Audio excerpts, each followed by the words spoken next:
I was flattering said. I can always do it.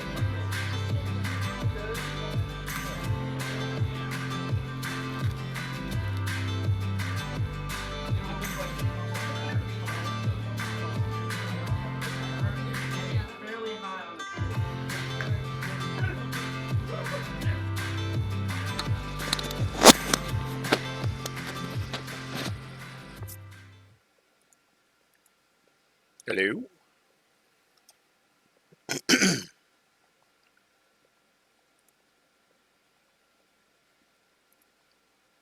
Can you guys hear me? No?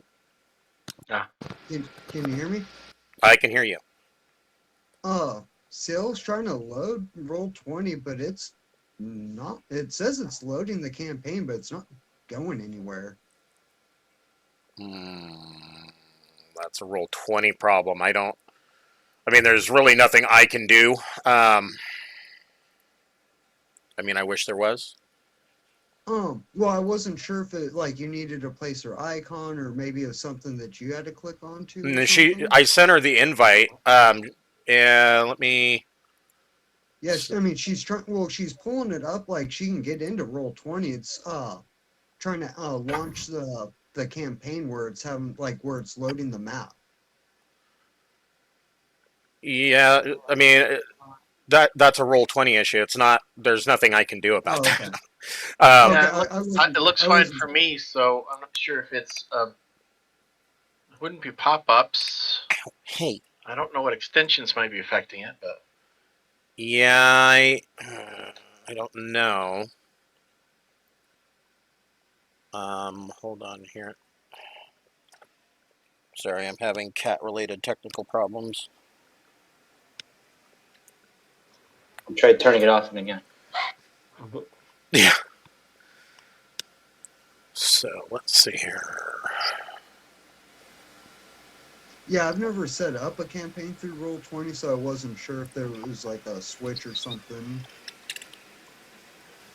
Yeah, no, I haven't added her, but I sent her the invite, so she should be there. Let me double check something though. Let's see here.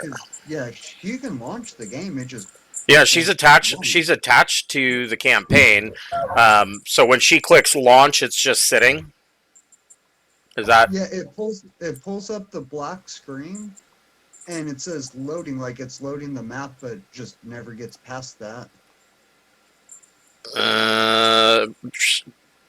She might try restarting her computer, and I mean, as dumb as that sounds, that's the only thing that I can recommend, because that'll clear out whatever is blocking the cache.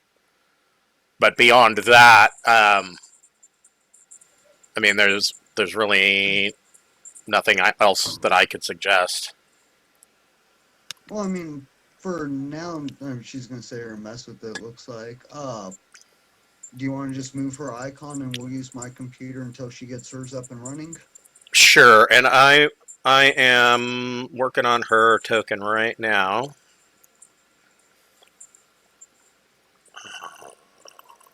So what's her class? Elf, Necromancer, Rogue. Okay. Oh. Just got a mummified head too. I am going to use... This may be just a temporary one for now. But it will get us started. And I need to go over here. What's your character's name? Eri, E-R-I. I'm sorry, spell that again. E-R-I. Uh-huh. Okay. And then I need to attach it to you.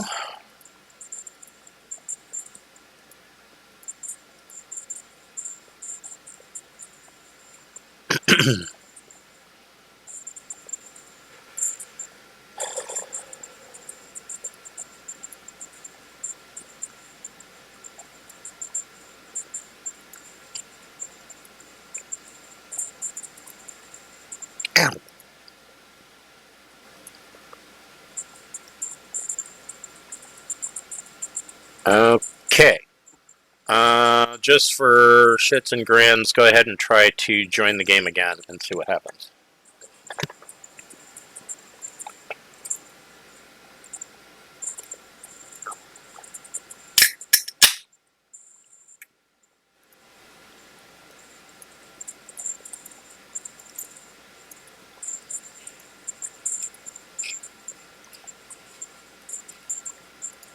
The eternal loading. That's very strange. Well, we'll just have to have you use Billy's computer, and I can move your token for now. I suppose I'll... No. So, before we get started, so this has been just a crazy busy week for me. So, as many of you may know, the leadership, the corrupt, bloated, lazy, fat-ass leadership of Multnomah County finally applied for Phase 1 reopening on yesterday. And they didn't even do it early in the morning. They waited until the afternoon to do it because it's not like they're doing anything else with their time. And so we will know that will be reviewed on the 8th. Their plan is to reopen on Friday the 12th. We are shooting for that date. We are getting everything is going to be ready to open on the 12th, which means this game will take place Saturday the 13th in the shop. There are a couple of stipulations with this because of how they have chosen to do their reopening plan. So there will be no option for there will be there's no food option. So it's $20 for the game, and you get a meal voucher with that. And the reason for that is that they have to do it that way, or else Multnomah County will not allow them to open. The other issue is that the games will be, at least for now, 2.5 hours, because 30 minutes has to be designated for disinfecting. So after we're done, I have to go through and spend 30 minutes disinfecting the surfaces that we used and all of that. Having said that, things that we've done. So in order to play, you have to reserve your slot. And so there are two options for that. The first option is everybody can reserve individually, which means that we can play in one of the two other rooms that we've set up that will have social distancing and all of that. That means you guys would probably want to start calling in as early as Monday. The other option is that we can designate a party leader. I vote Billy or Cameron. Either one of you guys would be great party leaders. And one of you... I would not, but go ahead anyway. So one of you would call the shop and give the list of names. You would register as a party, which means that there doesn't need to be any social distancing, and we could use the private room, which I spent the better half of a day with Lucas and David wiring for streaming. And we've got a camera in there, and we will be set up for that. So that is up to you guys, however you want to do it. If you're registering as a party, don't forget to include Darren and Sarah, so Basil and Flem. They want to play. They're not playing today. It looks like they're going to bow out of the online game because just too many distractions at home, and just the online version of D&D is not to their liking. And I don't blame them. I prefer to play in person as well. But they do want to play as soon as we reopen. So if we are going to register as a party, make sure that their names are on the list. Cameron, if you're willing to do it, that'd be awesome, because I'm so tied up at work. Like, I don't know if I will actually be able to call them during business hours. Oh, okay. So right. I'll do my best. I'm disorganized. That's like the flaw that I. So your list of names, the only two people on your list that you don't need to put on there would be Carrie, and Jeff. Now, if you guys want to continue to play, I am trying really, really hard to try and set up a remote option for you guys if you want to continue to play. I'm not sure. I'm still waiting to hear back from Alan and Becky on what the pricing model is going to look like. I don't know why this is so difficult. It's a simple pricing model. I've already given them the numbers. All I need is a confirmation from them. The other problem is I don't know how they're going to set up for that to even accept the payment for that. So, but I am working on getting you guys in. And I'm hoping that I'll have the technology end of that taken care of tomorrow. Maybe. Hopefully. Crossing my fingers. So, we'll know more after tomorrow. And I will probably be calling Jeff to run tests and whatnot. In fact, I may actually send a couple of you messages because obviously this new technology is going to have to work with multiple people. So that's the plan. 1 p.m. for Saturday the 13th. Hoping that the approval process goes through on the 8th. So where we left off, you guys left off on you took a long rest, I believe. Is that correct? Yes. So you have all of your hit points and spell slots back. And Jeff Sun Moon had used his ring, and this pink wall here is actually stone. He made a stone door there that put the grell on the other side of that door to be dealt with later. What would you guys like to do? And just to double check, we still have our plus 40s for this. This is the last game of the plus 40, correct? Correct. We should try and burn through lots of enemies because 40 is a lot of hit points for me. Yeah. So also, and we're just going to dovetail her in. Say hello to Ari, who is Malum's wife. We're going to say that you picked her up as part of the group when you were last in Salmon Vale. So part of that, Zarm, you had talked to people in Salmon Vale to create an Ioun Stone, correct? Correct. Which Ioun remind me, which Ioun Stone were you crafting?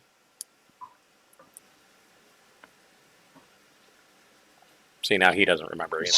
No, yeah, Stone of Mastery. So it's the one that gives me the additional proficiency. Okay. So out of that, I'm going to say that there was enough to craft also an Ioun Stone of Reserve, if you so wish. There she is. Ari wanted to get an Ioun Stone of Reserve, and that will be being crafted. So the next time you guys go to the surface and go up to Salmon Vale, then you'll be able to pick up your Ioun Stones. Totally.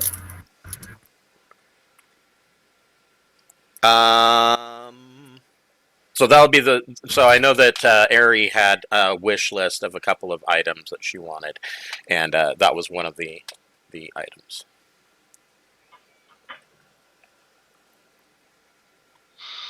So, what would you guys like to do?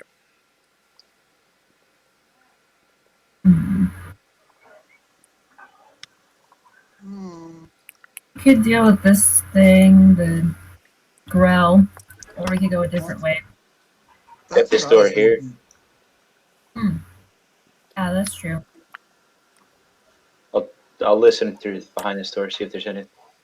Okay. Hold on just a moment.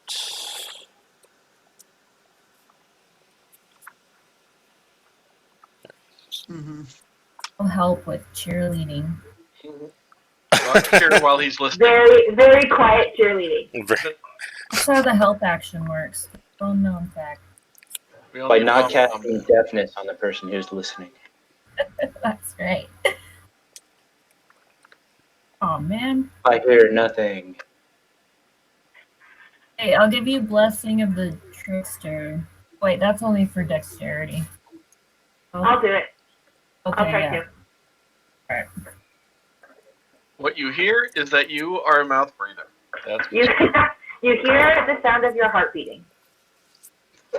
Guys, here's this really loud thudding. Da-dum. Da-dum. It's like this. Da-dum. It never gets any closer. Oh, It never stops. Yeah, plus 9. Stop breathing so loudly, darn. I can't hear over the sound of your breathing. Da, da, da, da, da. Is this better? Shut up! I'm trying to listen. Well, I guess my cheering didn't. Oh well. Would- Right, you were literally cheering, and therefore nobody heard anything. I was distracted by the cheerleader in the background with a pom-pom. Yeah, it's my fault. Browser. Okay, so you rolled what you got a 7. Dubisa got a 12. Dubisa, you can hear what kind of sounds like a slopping sound. No, that was just me. There was a cheerleader behind me. No. I deserved it. Do you guys want me to do a stealth check or a peek in on it? Sure, go for it. Sure. Carl is locked up. So.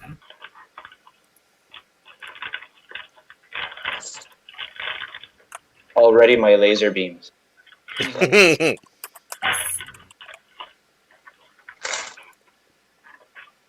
away. 23 to peek inside. Okay.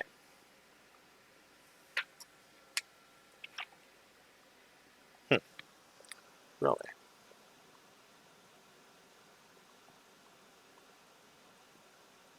Okay. You.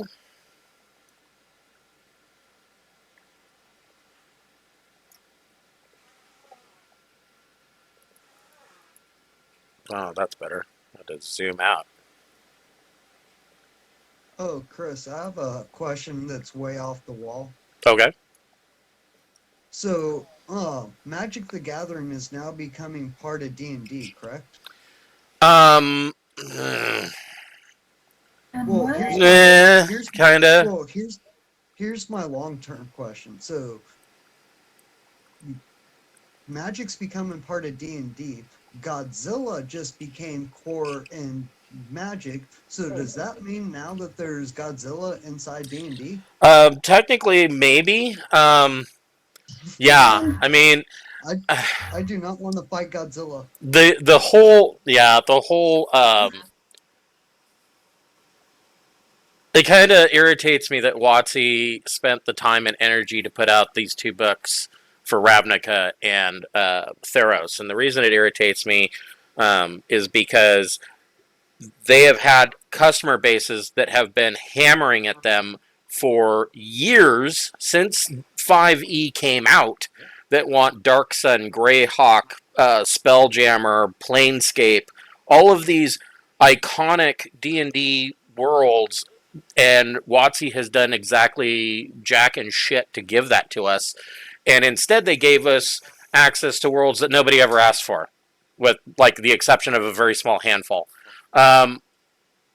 So as far as saying that Magic is now a part of D&D, Well, it was more of a joke leading into Godzilla. Right. D&D. Right.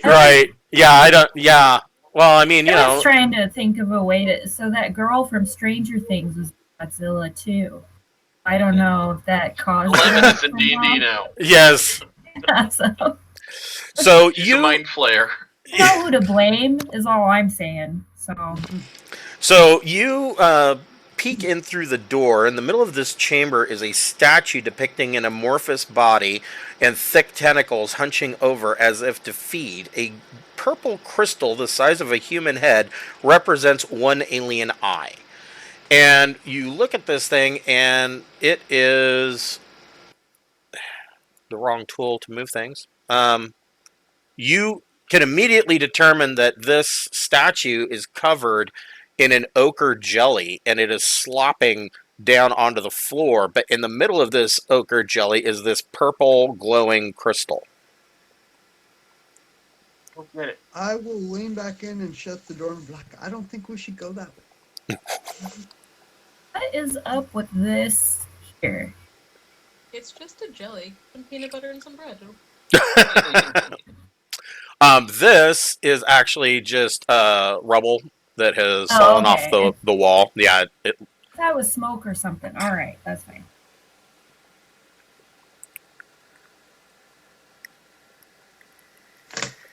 Okay. Team. But I'm all for killing the jelly. Who's gonna go in Indiana Jones style and like try and swap it out and grab the crystal skull / eyeball?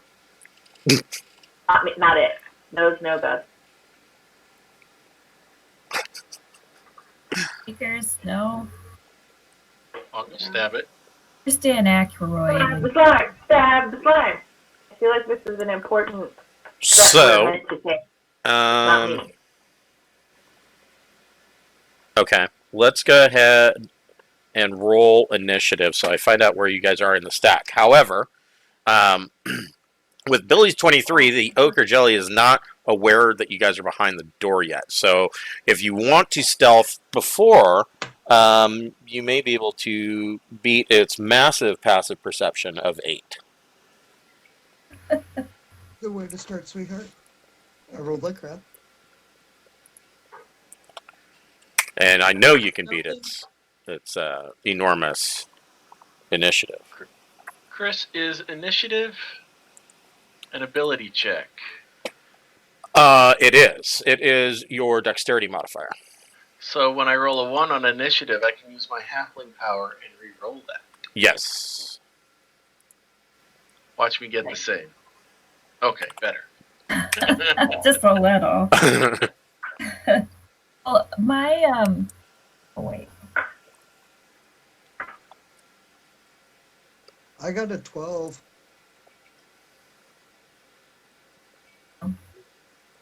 Okay. It's a good thing I'm blocking the doorway.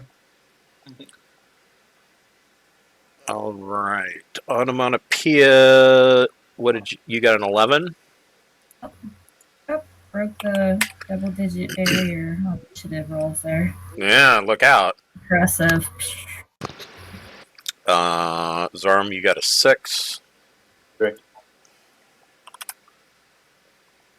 I'm gonna wait till they all get right into position and cast something real big. Malum,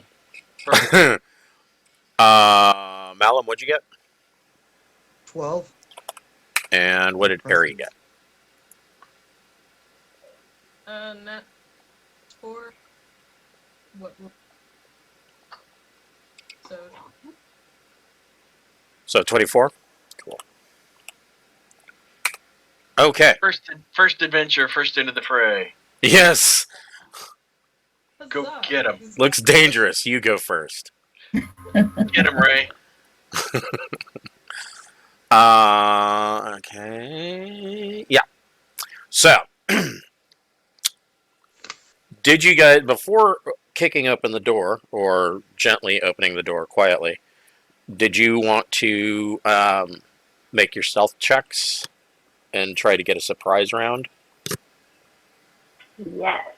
I mean, it sounds ridiculous that you're trying to surprise a jelly, but, you know, it happens. Sneak up on it with a jar GIF. Yes. Or GIF, depending on your consonant pronunciation. I get to reroll that. So, are we stealthing on it?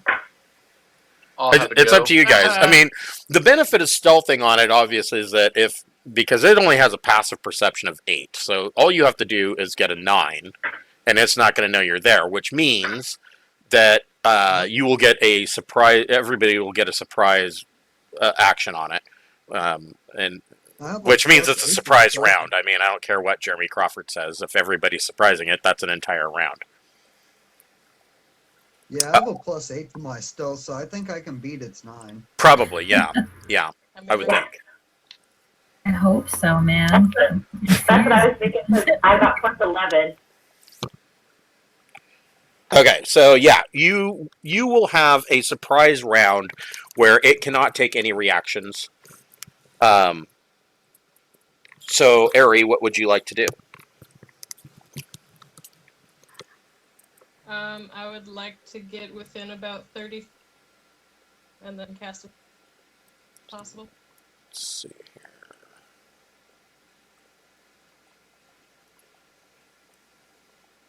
That's close enough, right there. And then what do you got? What are you casting? Witch Bolt. Okay. Range. Oh, this is going to be fun. All right, so go ahead and make your range spell attack. And I need to look at something on Witch Bolt real quick. For that, it's your strength plus your spell attack bonus? It's just a D20 plus your spell or- attack bonus because that all of the stuff that goes into that is already calculated into the spell attack bonus. Oh, Whoa. yeah, man, that's same problem.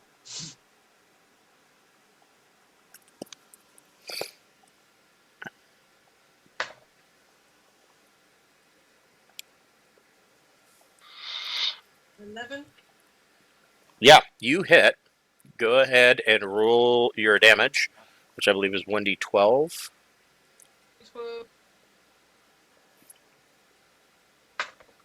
Does Witch Bolt scale? Uh, Oh, she has to use a higher level slot. right.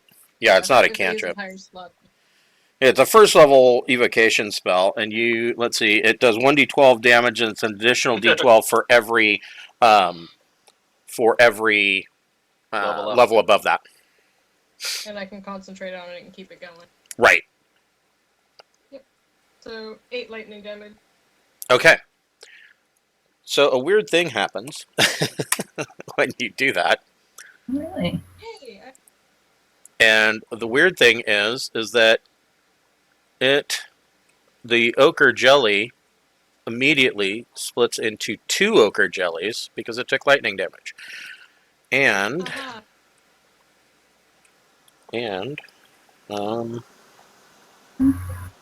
It's really surprised now. You're welcome, guys. Now we have more fun. let's see here.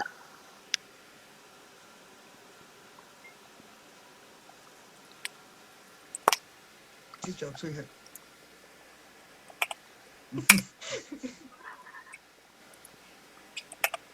Okay, so now it is 2. Instead of 164 hit point ochre jelly, it is now 232 hit point ochre jellies. Oh, There, cool. see, it's easier. Okay, it's split into 2, and they're small. They're smaller than the original one. Right? Yeah, they Okay, get all right. yeah. I didn't know if it cloned itself. Well, they're or- they're still considered large, but their hit points are exactly halved from Okay. after taking the damage. So, is there anything else that you would like to do?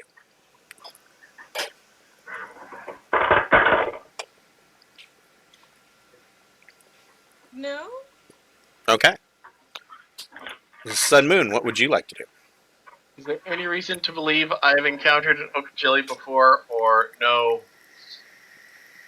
anything except what I've? I would There's think a that jelly in there. I would think that you've probably encountered an ochre. I mean, ochre jellies are a pretty common sight to people that tend to travel in dungeons. So I would Okay. think that you would know or have seen an ochre jelly. Okay, then I run in here. Uh-huh. I can move 55 now. Uh-huh. And I'm going to wind vein your left one. Okay.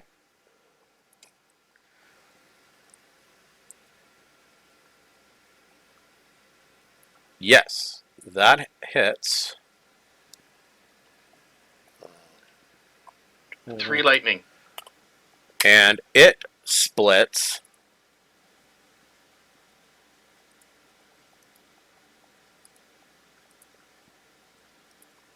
And And then I'm going to wind vein this one. these both have 10 hit points. And Okay. then wind vein the right one. Okay. That hits. 2 lightning.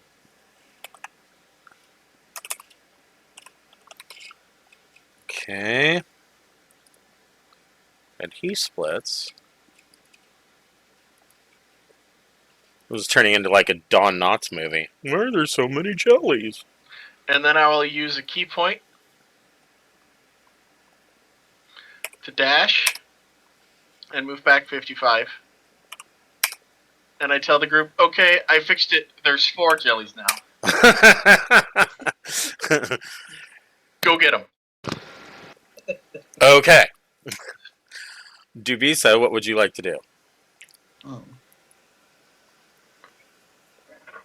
I am far enough away. I'm going to dash into the next round. I can actually do something. Okay. Well, I mean, you guys were resting in the room, and you were planning to go through the door. This, where your token currently is, may not. Just count your movement from the door. Okay, then I'm going to go right here in that case, and I'm going to attempt to hit that one. All right, go ahead and make your with attack. my crossbow, because I do the same thing every turn. You kill things with extreme prejudice. That's what you do every time. So even though I wasn't first in initiative, since we are all on a surprise round, can I still assassinate? Yes. Okay. Then that's what I intend to do. I can't remember how to make it. Well, and it's not just that you go in first initiative. You have to go before it goes, and Okay, so that qualifies. Okay.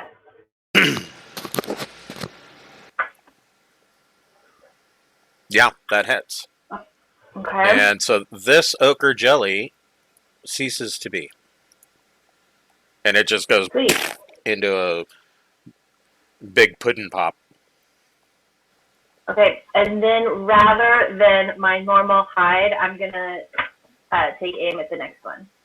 Okay.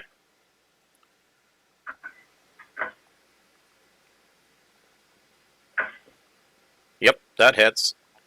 And Wait. 9 is only one of them. right. 9 is exactly what you needed, and it dissolves into a puddle of goo. Sweet. See, I helped. We have higher kill counts now. Yeah, in comes Carrie kill stealing from Sun Moon. Finally, my turn. Excellent. I don't know how many times I've been like, I walk in, it's like 50 points of damage, and the next guy walks in and kills him. See, So I thank could you have, for that, Sun Moon. instead of running away, I could have flurry of blows and probably punched 2 of them. And probably punched at least 2 of them. I remember. Double the count. Everybody else go. I remember first edition AD&D where it wasn't just lightning damage that caused them to split. Like if you hit them, there was like a percentage chance that they would just split. And I don't think they have the hit points in the old days either. It was like, oh crap, now we have 2 full strength jellies that are attacking us. Malum, what would you like to do?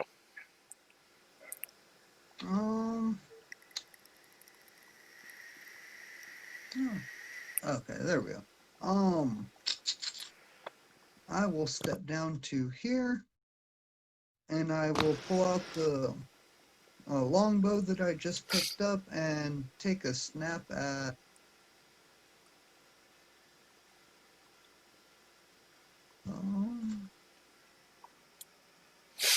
the one next to the statue, next in line. Okay. So Let's shoot that guy. this guy here. Yeah. Yeah, roll 20 is really sluggish today. 21. Yeah, that hits. Or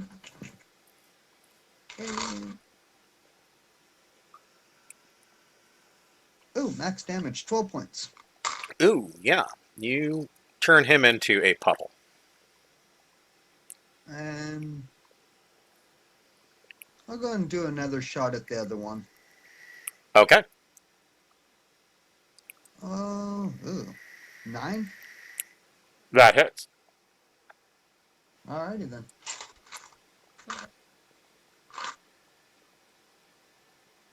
Uh, 7 point. Okay. And that is my turn. Okay. Hmm.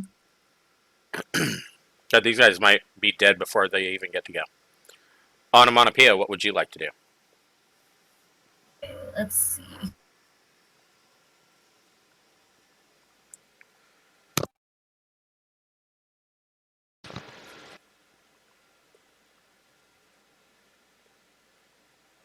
Can I see them through the door? Probably not. I'll just move. Yeah, you can count for the purposes of movement. You can count from the door because I assume that everybody was kind of at the door listening.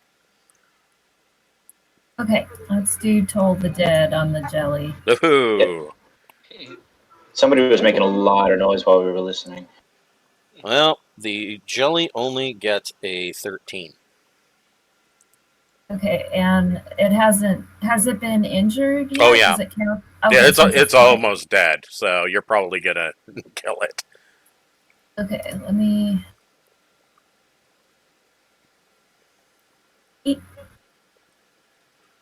Is it D8s or D10? I did it wrong. I clicked the wrong thing. I'm sorry. Oh.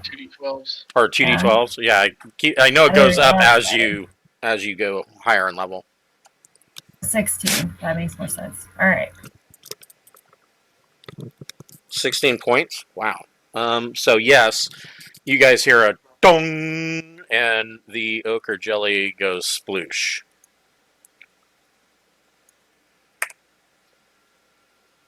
Is there anything else that you wanted to do, or are you going to hang tight? I'll hang tight. Okay.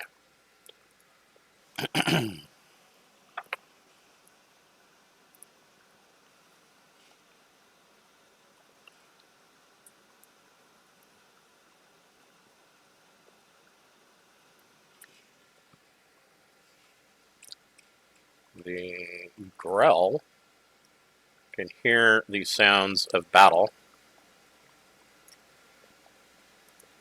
and it dashes into here. Everybody make a perception check.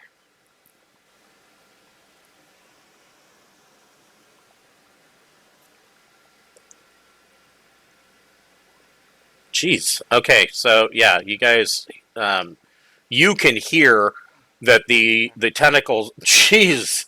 Wow. 28.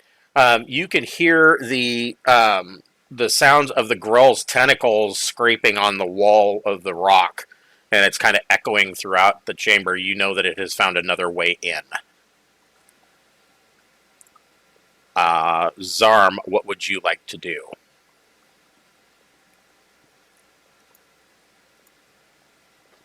I'm looking through my spell book now. Hold on. Okay. While you're doing that, I'm going to grab another soda. I'll be right back.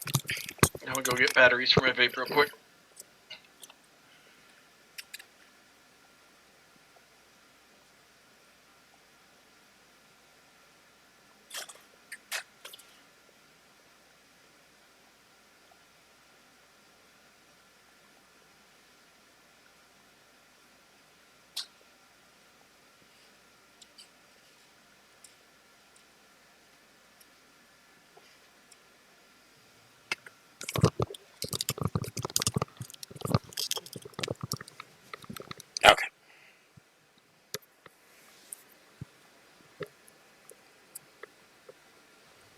be doing Storm Sphere. Doing what? Stone Sphere? Storm Sphere. Okay. That's a new one on me. That's an elemental one, isn't it? Let's see.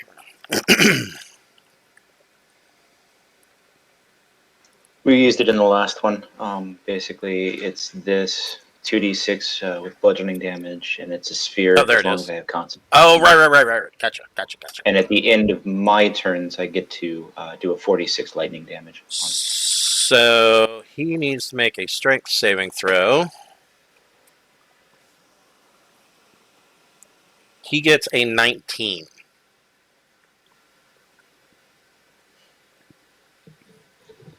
Yeah, he needed a 16.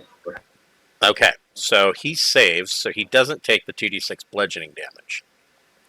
However, it is now difficult terrain. And man, that's really got to suck too for him because he floats. So, yeah, try being a blimp in a hurricane. Is there anything Going around else? in a circle. No, that I'm done with that.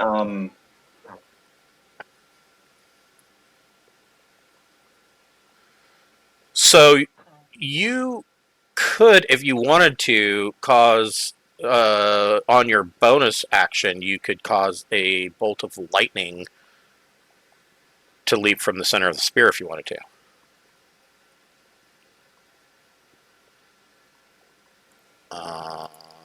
Yes, that hits. Okay, that was damage. Oh, sorry. So yeah, you what need to are- make a ranged spell attack, and then it would take 13. Yep, that hits. There we go. So he's going to eat 13. He's taking damage one way or the other. Okay, so that would be Zerm's turn. And we're back to Ari. What would you like to do?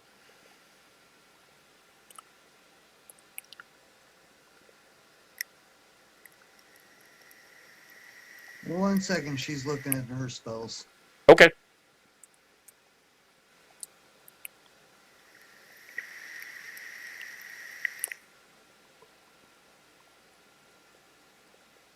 So since the jelly is dead, does that mean which spell is gone now? I believe so. Hold on. I need to look at. I think there might be an option. A lot of these spells, you have an option to pick a new target.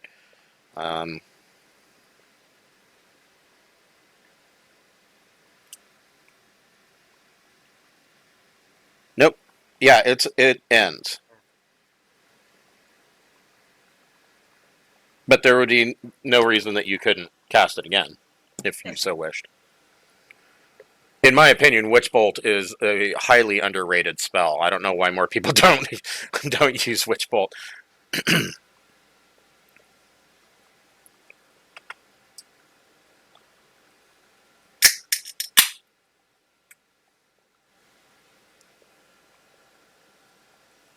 We'll just cast it again. See if it worked once. Okay. Girls are like jelly. Go ahead and make your spell attack.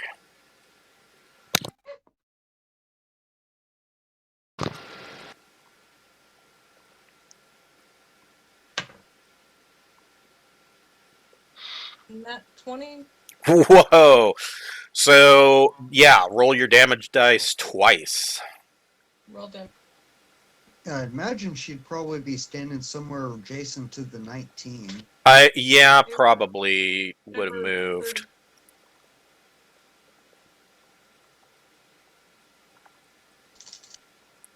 You'll probably want to stay out of that green circle. That's a roiling storm going on in there right now. 11 damage. Okay. I don't know, I found it quite fun in our last game. I needed a shower. Okay, is there anything else you wanted to do?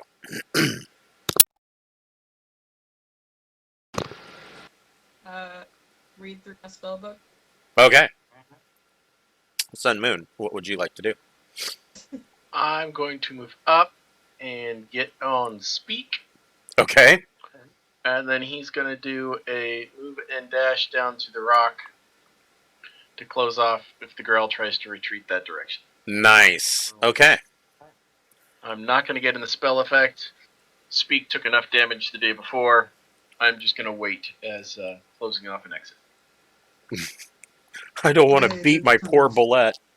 Everything was attacking him. They didn't come at me, and I'm the one stabbing them with the shocking stuff.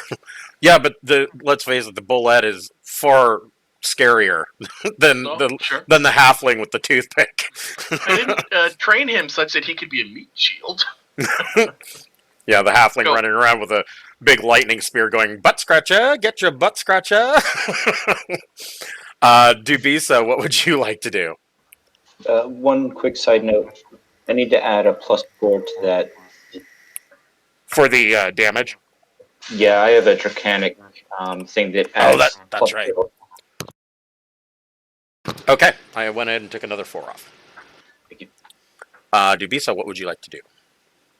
I'm going to just move here, hide, and then hold my action because I'm not going to be able to make a shot through a riling storm of whatever wonderment that is. It Can I do would, that? yeah, I would think it would make it. You would have disadvantage, Right. but you could still make the shot. I mean, it's not like you roll low generally. Okay. You say ominously so that I immediately fail. Yeah, watch now. Now that I said that, she's gonna roll like a nat 1.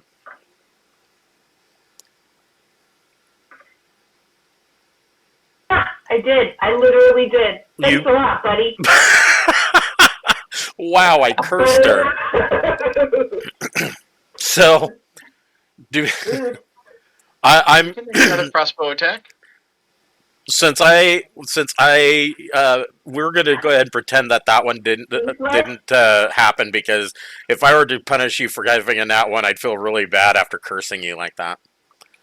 Right? Sash was stuck with hiding. I knew it. Okay. So I can try again? Yeah. Thank you.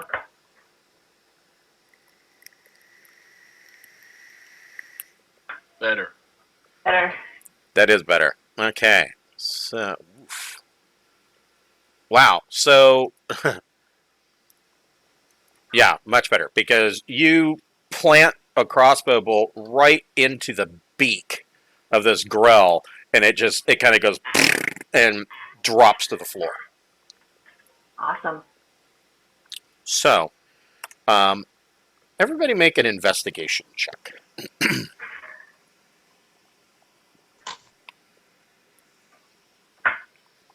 I'm still concentrating on my storm. I see nothing.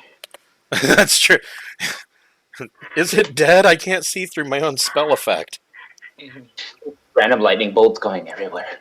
There were literally times when we were playing DDO that Jeff would fire off so much crap by hitting one button, you could not see the screen. There was just nothing but explosive spell effects going off, and we're like, where's the bad guys? We all just kind of sit there waiting. Where do I point? Yeah. Where am I supposed to click? Wait for the smoke to clear. Soft 20. Ooh.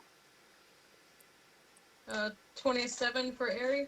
Nice. So you at the base of this statue in here, you find a couple of things. It looks like somebody had been coming up to this statue and laying offerings to whatever this ooze is. The first thing that you find, hold on a moment.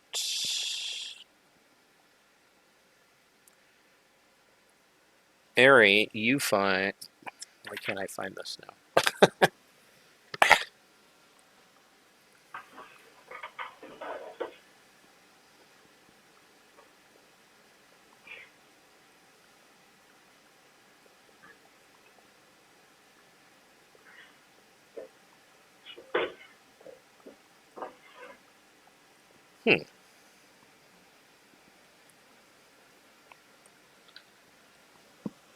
Well, Ari, you find a cloak that I am not finding a cloak. I know it's got to be in here somewhere. It's in one of these books. This You know, the cloak of billowing. Yes, it's another cloak of billowing. That way Carrie can double billow. Just then, my cloak billows. You're extra billowy today, because I have 2.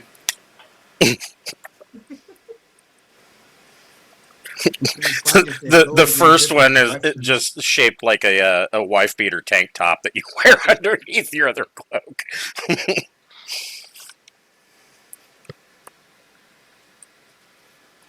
If you sewed a cloak of billowing to each other in a tail, could you make like a spawn cloak? No. Yes, more or less. So yeah, you find a cloak sitting there, and you immediately know what this thing is. It is a common magic item. It is a cloak of many fashions. While wearing this cloak, you can use a bonus action to change the style, color, and apparent quality of the garment. The cloak's weight doesn't change regardless of its appearance. The cloak can't be anything but a cloak. Although it can duplicate the appearance of other magical cloaks, it doesn't gain their magical properties. Can I make it look like the Emperor's new clothes? Yes. Yes, you can.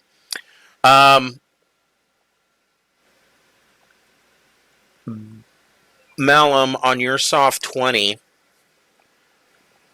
you find a crossbow. I find a crossbow. Actually, it's a hand crossbow, and I'm trying to find what it is that I'm looking for here.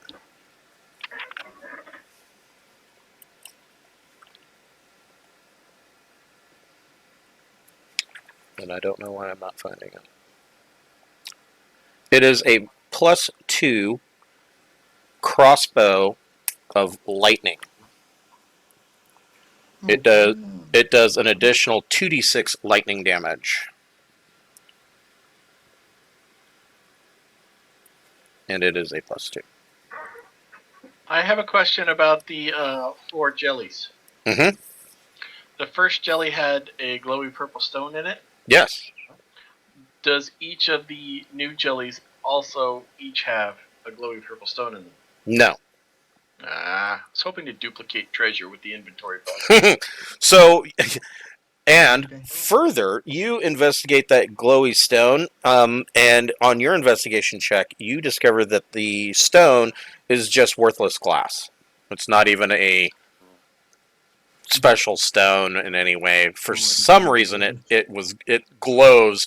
But it's extremely dim. It's like it sheds bright light in a 2-foot radius and an additional dim light for an additional 2 feet. But that's all it does. Does it act as glass? Like if you were to use it for bits and pieces for magical? Yeah. Yeah. I'll take some. Yes. How are you fit for hand crossbows? I don't have any magical weapons. Would you like a +2 with lightning? Well, yes. I was gonna hold out and see if I found anything fancy, and then offer to trade. Well, too bad you can't.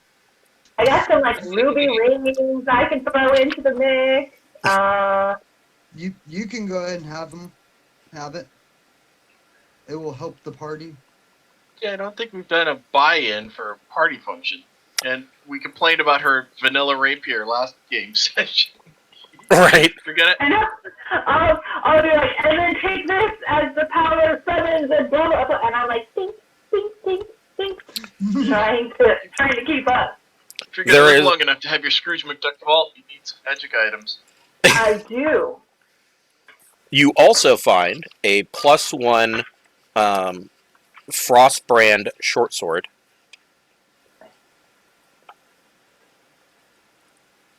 And so Dubisa finds a +1 Frostbrand short sword. Onomatopoeia, you find something very peculiar. You find a small iron metal cube. and the top of the cube has indentations that look like there's little indentations that look like little squares, like the crenellation on the top of a tower. And it's a Okay. cube about, it fits in the palm of your hand like a Rubik's Cube. We're at the mysterious cube part of the story. I'm going to go ahead and mess with it. Oh, no! Hellraiser came out. Hang on to it, I guess. I mean, I'm gonna toss away mysterious cube. Does anybody have Identify? Yes, but I don't have any pearls. We'll say that you do. I would assume that before you came down here, you probably would have upped all of your spell components. The only time I really worry about whether or not you have spell components if it's something like really outrageous, like the 500 gold piece diamond required for a spell of resurrection or something like that. I mean, that's a spell component that would not normally be available. That makes my cloak billow just thinking about it. Zarm got excited. Yeah, you're gonna have to meet to Zarm for all this cloak billowing. So, did you want to cast Identify on it? I think I'd have to do the whatever it is. I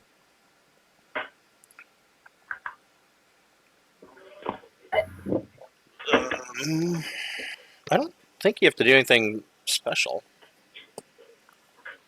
Is anybody going to use that ice brand? I don't think Dubisa so. was just asking if you want it. Do what?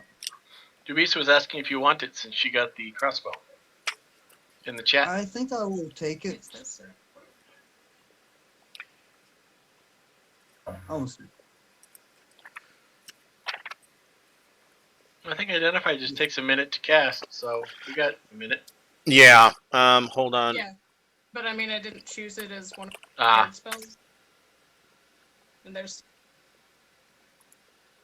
We can do it after a rest or when we get back, unless you decide you want to play with it. I want to know what the cube is. Bad. Mm-hmm. Well, after a rest, I can. Just a sec, I'm checking something here.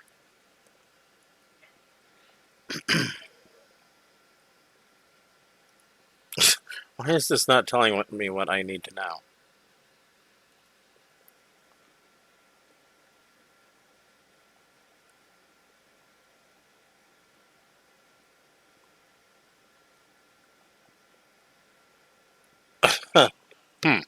Okay. Well, that's the next best thing to useless. Let's see here.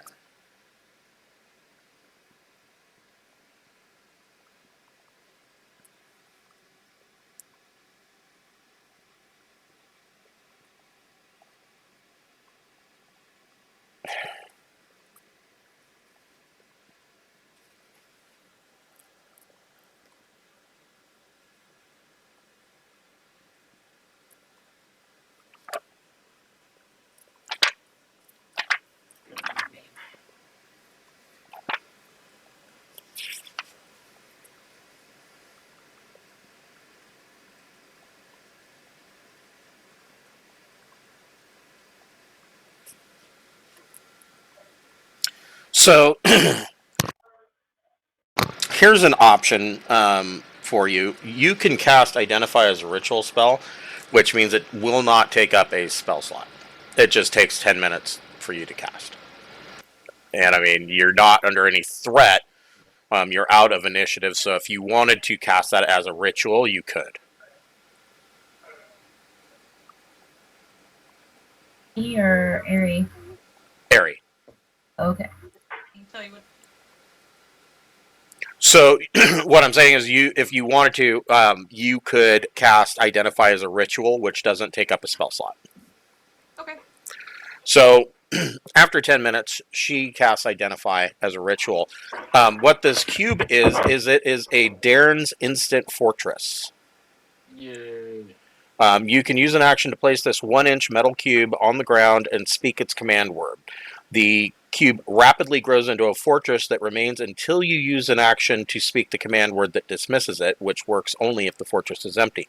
The fortress is a square tower, 20 feet on a side, 30 feet high, with arrow slits on all sides and a battlement atop.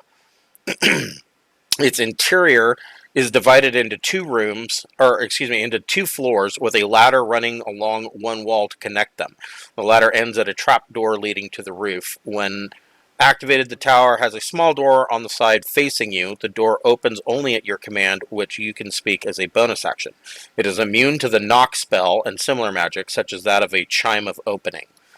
Each creature in the area where the fortress appears must make a DC 15 dexterity saving throw, taking 10d10 bludgeoning damage on a failed save, or half as much on a successful one. In either case, the creature is pushed to an unoccupied space outside but next to the fortress. Objects in the area that aren't being worn or carried take this damage and are pushed automatically. The tower is made of adamantine, and its magic prevents it from being tipped over. The roof, the door, and the walls each have 100 hit points, immunity to damage from non-magical weapons, excluding siege weapons, and resistance to all other damage. Only a wish spell can repair the fortress. This use of the spell counts as if replicating a spell of an 8th level or lower. Such casting of the wish causes the roof and the door or one wall to regain 50 hit points. Wow, that is cool. Good bomb. You got a pocket house. Glad I found that. And that is all that is there. You what now? Oh, I was telling her I will take the sword. Okay.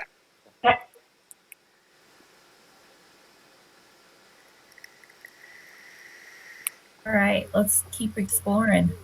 Okay. Where do you want to go from here? So out of here, and this. Let's see here. So out of this room, there's this passage to the north. You have already been all the way to the end of that hall. However, there is a small staircase that goes to the northwest. Seems like a good place to start. There's a passage to the southwest, and then there's a passage into the fungus grove where the Grull was living. We should go check that northwest pointer, rule it out. Okay. Or kill it out, whatever applies. The answer is yes.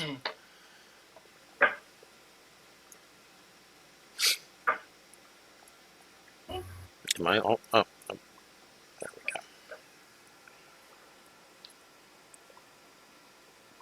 go. With that,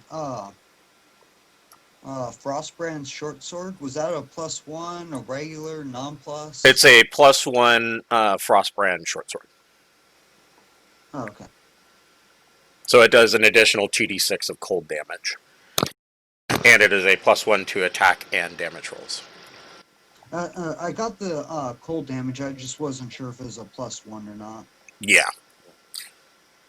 I pulled it up online. It also said it did resist to fire and can extinguish flames within 30 feet. Is Correct. that correct? That is correct. Okay.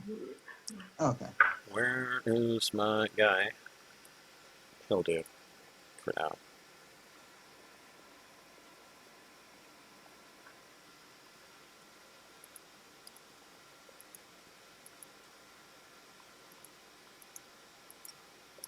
Oh, come on. Oh, okay. Thank you. Jesus.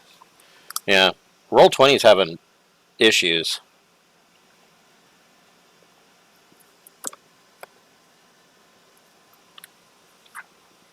You guys have absolutely no idea how excited I am to actually play in person again.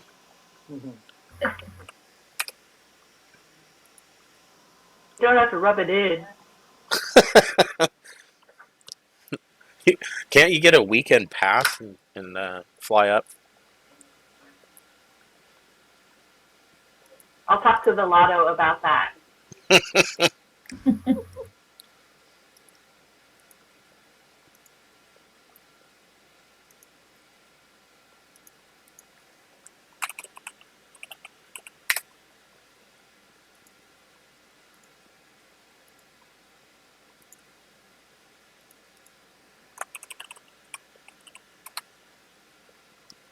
So these minotaurs look an awful lot like 1960s sci-fi cavemen, but that's okay. They'll do. So you come up the stairwell, onomatopoeia. You're kind of leading the way, and you see that there are 3 minotaurs from Clan Emberhorn in here that are praying.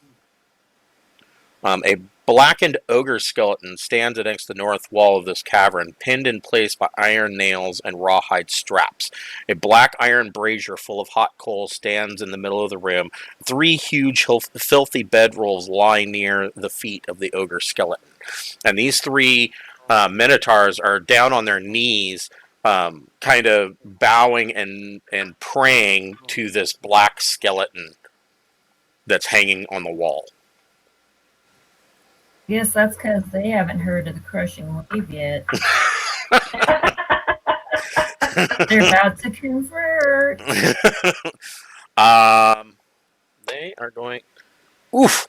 So, yeah. Sorry, they got a nat 20 on their perception check. No, I'm just. So they are aware of you. Holy crap! And they got a nat 20 on their initiative. What? Okay. Wow. Roll initiative now. Yep, everybody needs to roll initiative now. Evidently, that means everybody needs to roll initiative. His arms at 14.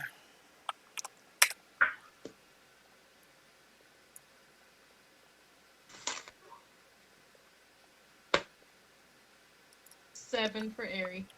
I Okay. was paying attention. 19 for Malum. Okay. 21 for Dubisa. 16 for Onomatopoeia. Alright. Now I just have to make some semblance of order. There we go. So, these guys all turn and look right at Onomatopoeia. Sun Moon, what are you going to do? I hit both of these guys with the bullets bounce, or just one of them? I would say... Yeah, you could hit both of them. Okay. I'll have him use move and dash so that he can land and hit both of them. And... what did they get? They got a 17 on their save. So they are half damage and pushed 5 feet of their choice away. Well, maybe not pushed if I'm in between them. Okay. Depends on how you want to diagram that. So half of 31.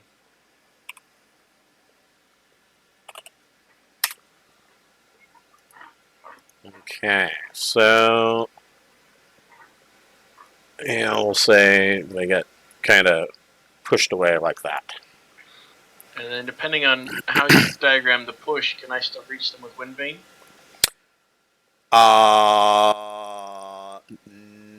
No. Okay. I don't think, because Wind Vane is a spear, so it doesn't have reach, and they would be 5 feet out of reach for you. Right, that's where I wondered how far away you pushed them. Then I'll dismount Okay. and Wind Vane that guy. Alright, go ahead and make your attack.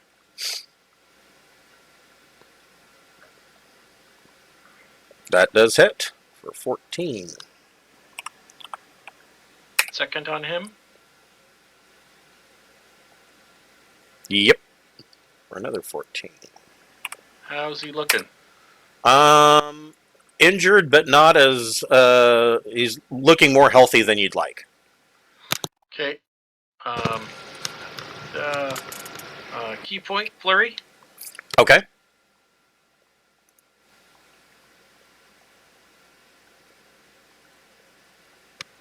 That is a hit. Stunning strike, DC 17. Oh, he finally rolls shitty. He gets a 6. Last of the unarmed strike on him. I wanted to be sure I had multiple opportunities. Oof! Wow. That's not big for crit, but still counts. Okay. He Okay, is so the looking closest pretty beat up. Minotaur to onomatopoeia is stunned, and I'm done. Okay. Thank Duvisa, what would you like to do?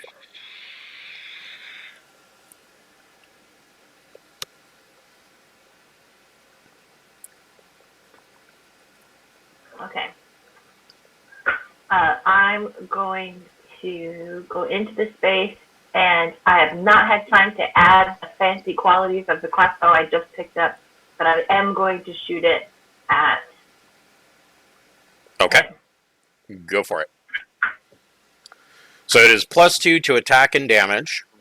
And when you fire it, the crossbow bolt, when it leaves the crossbow, turns into a lightning bolt. And it does an additional... So it does the standard damage of the crossbow plus 2d6 lightning damage. Okay. Is her sneak attack, when applicable, converted to lightning damage in that case? Or is it still piercing? I think it would be converted to lightning damage in that case. It can be good or bad, depending on... Well, I mean, if you're zapping ochre jellies, that... You know, that would be problematic. Okay, hold on just a second. Sorry, everyone. I'm not prepared. Basically, it's not really a hand crossbow anymore. It's just a single shot particle beam weapon. So that's an additional 7 for lightning. Okay, so...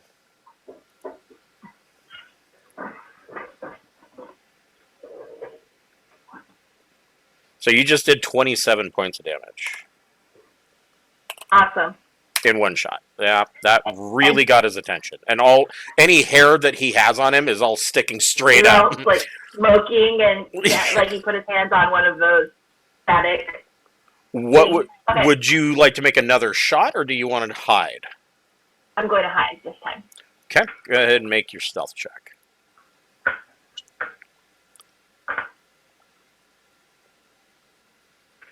Woohoo! Nice.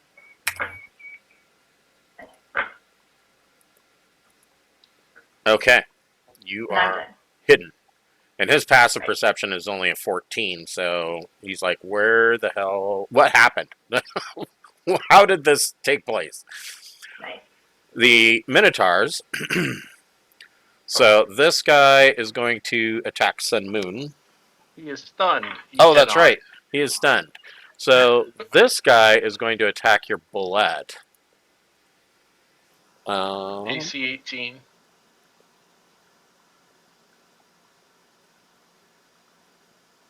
It's too bad he only had 5-foot charge. Or 5-foot lead up, or else he'd use charge.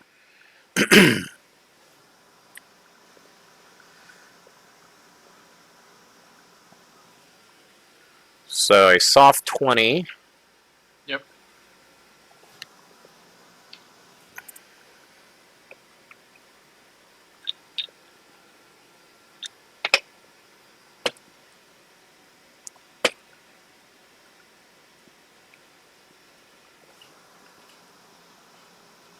$19 points of slashing damage.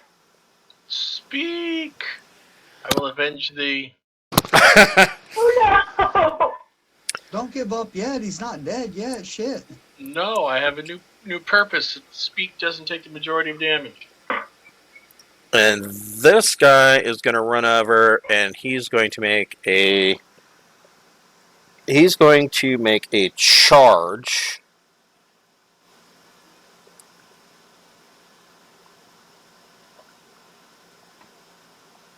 No, but And he's going to try to gore onomatopoeia. Nat 20. No. Not there. No. Now you're sounding like my wife. All I get her. I don't think those rules are fair. I use my halfling lucky to make his nat 20 not. Thing. Okay. You That's can. what he was Well, you're No, lucky. it's not a thing. You're lucky No. means that he has to roll You again. got me so excited there for a minute. So your lucky No. your lucky trait means he has to roll again. No, it doesn't mean anything. I was just trying to spin you off topic. No. Only if I roll a 1. It's not the variant where I can help the party with Oh, okay. Okay. How much damage am I going to take? So initially, it's 25 points of piercing damage, but he charged.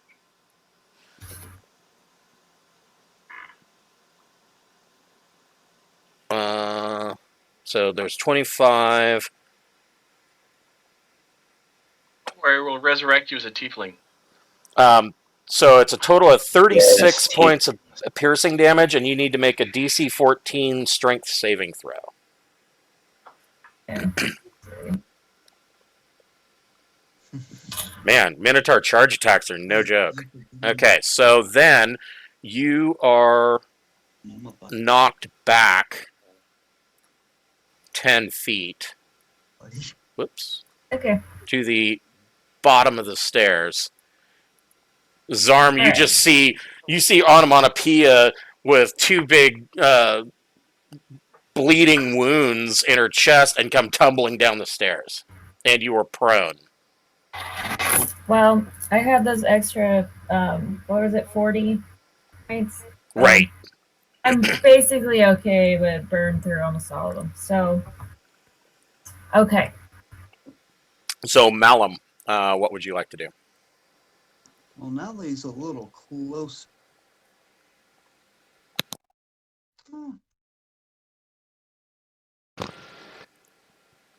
That'd help. Alright. Now, Wyvern can't really get close. Okay. Move, Wyvern. I'm going to use my bonus action to do a dash, Okay. and I'm going to go past him. And as I go past him, I am going to use a actually, no, I'm not going to go past. I'm going to stop in front of him, and I'm going to use the superiority dice Okay. to do a trip attack. Okay.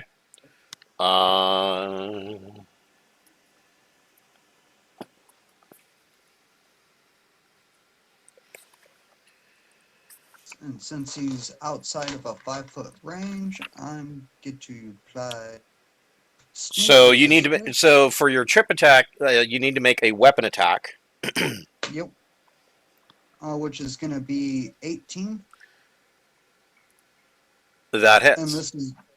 And this is going to be with the frost band. And so you add your superiority die to the attack's damage roll. So go ahead and roll your damage, and he's going to eat that much. So 1d6 for weapon, 1d8 for superiority die, 2d6 for stealth damage, and 2d6 for frost damage. Yep. Or cold damage. Yep. Get him. When you're talking that kind of damage, he may fall prone just from being dead. Sadly, I rolled a bunch of 2s, so it's 17. Okay. 17 plus 4, 21. Okay. So then he has to make a DC 21 strength saving throw. Yep. And he rolled a 2. He is prone.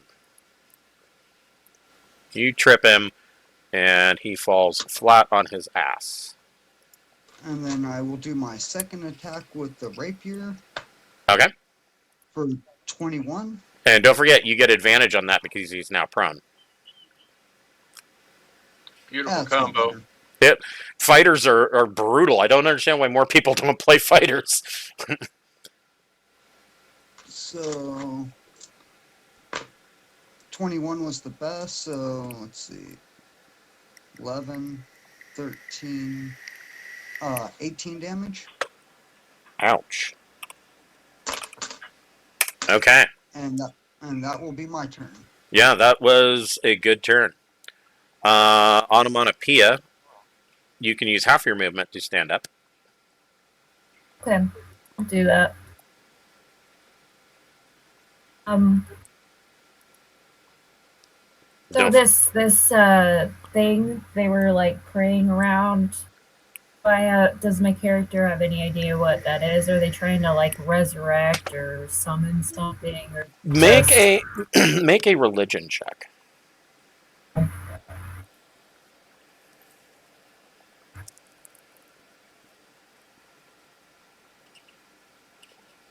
That's pretty good. Yeah, 21. Yeah, that's really good. DC was 15, so you drilled it. You think that these minotaurs were praying to this quote unquote shrine, hoping to receive a blessing of Imix, which would give them the ability to breathe clouds of burning embers. Okay. To know. I'll go ahead and do Toll the Dead on that guy that bored me. Okay.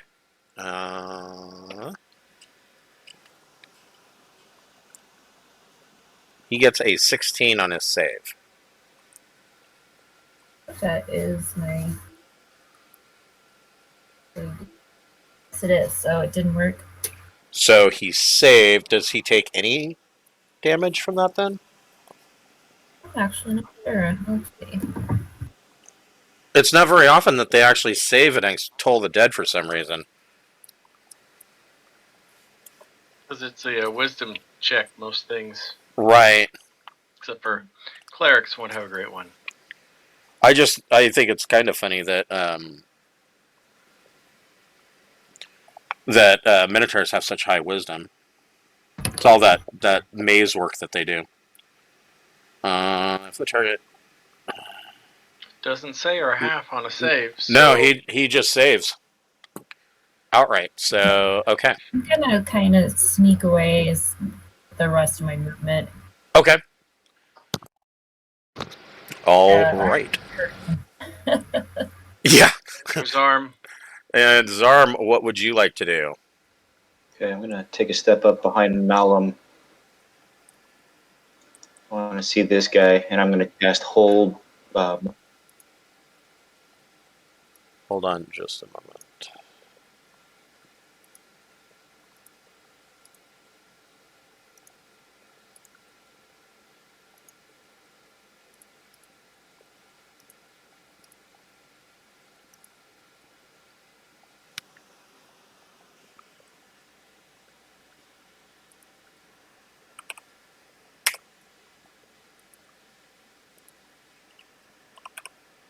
Okay.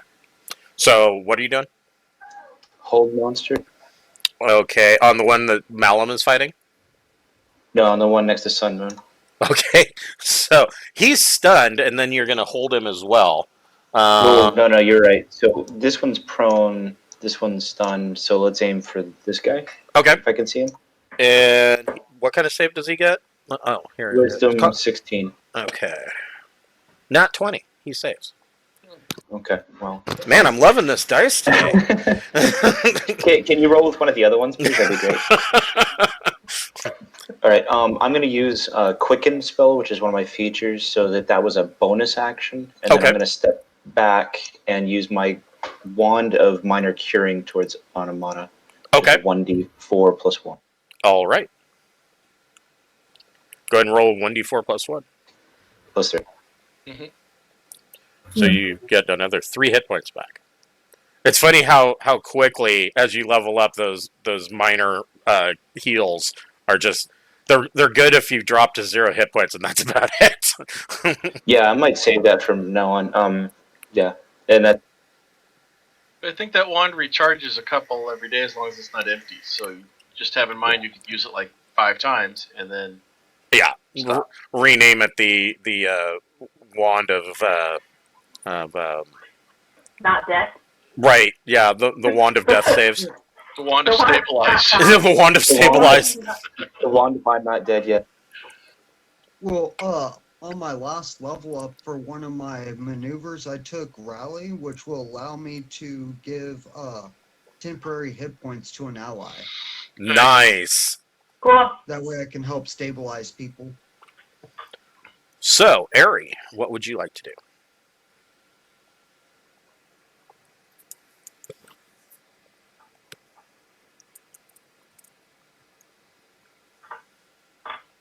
That guy, Malak, is prone right now. Yes.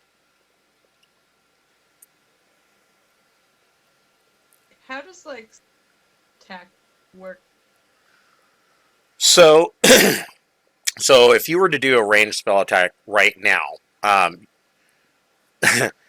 so because Malum is in front of it, you would be at disadvantage. However, it's prone, so that grants advantage, so that they cancel each other out. It would be just a normal spell attack. But if you roll a nat 1, you would hit Malum. Okay. Would I get I'm willing to gamble with my husband's character's life. I'll just go ahead and go for it. To gamble with my husband's life. But Thanks, sweetheart. you're welcome. You'll be a zombie later. Is there a way for me to get to the other side of?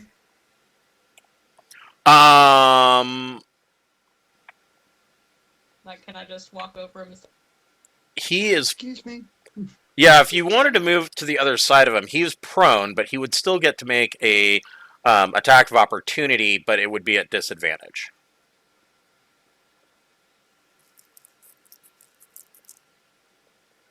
I'll take that. Okay. All right. So.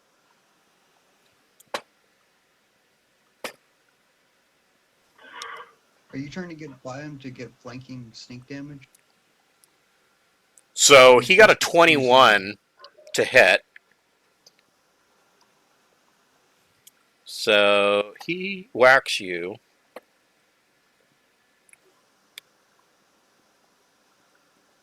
It's okay, For- I'll take- 21 points of slashing damage.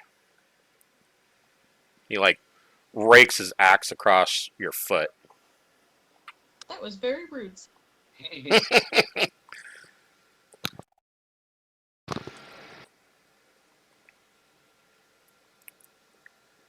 And then what would you like to do? Can I still cast a spell on his head? Yeah, all you did was move, so yeah. I would like to touch his face. With a spell. A gentle caress to inflict wounds? Is that what you're... Well, more specifically, I would like to do vampiric touch. Yeah, alright. That's... There's another spell. You're gonna break out all the spells that nobody ever uses, aren't you? Let's see here. Yes, I am. I can see that you're gonna be one of those players. Sorry. Let's see. Make a melee spell attack, then reach on a hit. He takes damage. Oh, that was a failure. Well, he's prone, so you get a roll. Yeah, you get to roll with advantage. Well, then that was not a failure. I lied. That would be a 24. That Nice. hits. So, what level are you casting it at? So, it's a 3rd level necromancy spell that does 3d6 necrotic damage. When you cast this spell using a spell slot of 4th level or higher, the damage increases for 1d6 for each slot above 3rd. Well, that would be great if I had 4th level spell slots, so I'll just...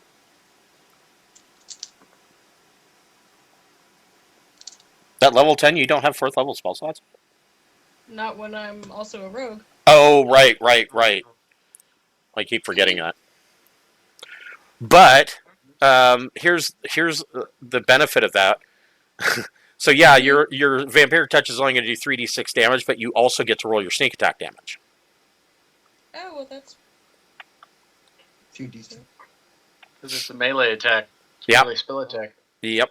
Now, would she heal for the sneak damage as well, or I just got the it. necrotic? Just the necrotic. Okay, so 5 sneaky damage and 11 necro damage. Okay. And I heal So, 5 points. yep, and you would heal the 5 points. And he dies outright. So I booped him on the snoot, said that he was a bad boy. Yes, that's pretty much what happened there. Well, Uh, Sun Moon, what would you like to do? I will first move over here and Okay. attack this guy Okay. with Wind Vane.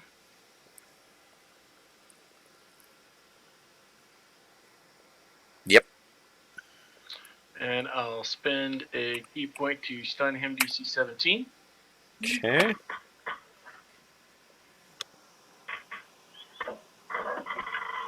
Uh, 21 to save. Okay, he's not stunned. I'll Wind Vane him again. Okay.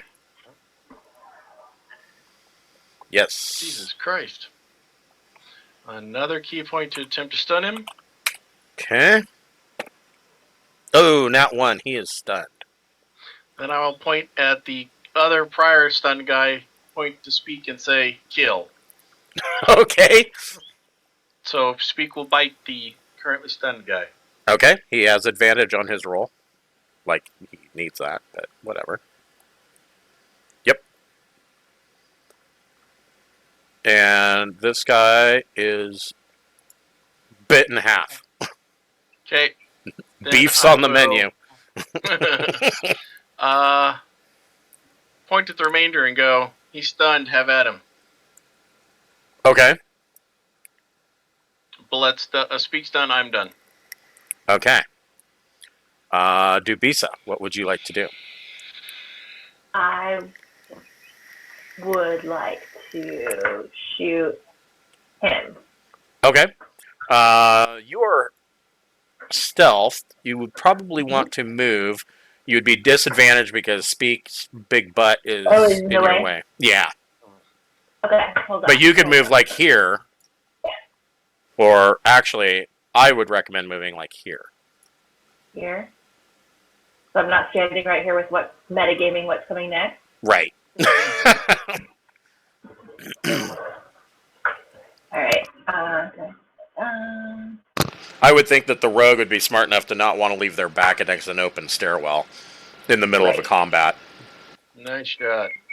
Agreed. Yes. Now, how many, like, do I have to be tracking bolts for the lightning damage? You don't have to Is track it for short ammunition. blasts and all that jazz? You don't have to track ammunition. The way I do ammunition and spell components is that if you've been in the dungeon for long enough, sooner or later, if you roll a nat 1, you might reach into your quiver and find out that you're out of ammo. Or you might reach into your spell component pouch and be like, oh crap, I don't have any bat guano, I can't cast a fireball. Okay, got it. So I wouldn't worry about that too much. Alright. Then what For did you want to damage do? and 2d6. Yep, so that's 5 for lightning. Okay. Yeah, this guy's messed up. Did you want to take another shot? Yes. Okay. Take another shot.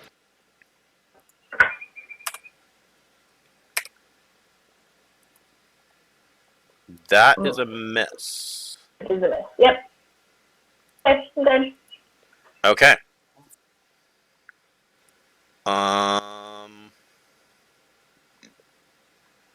Stunned. Yeah, he's stunned. However,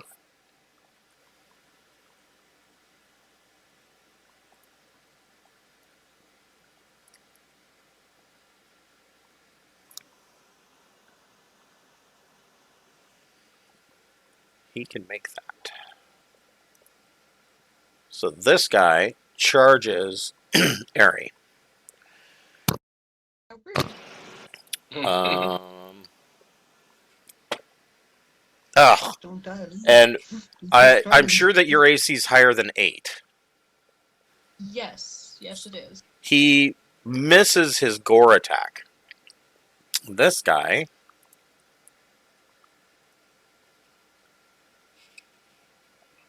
What is he gonna do?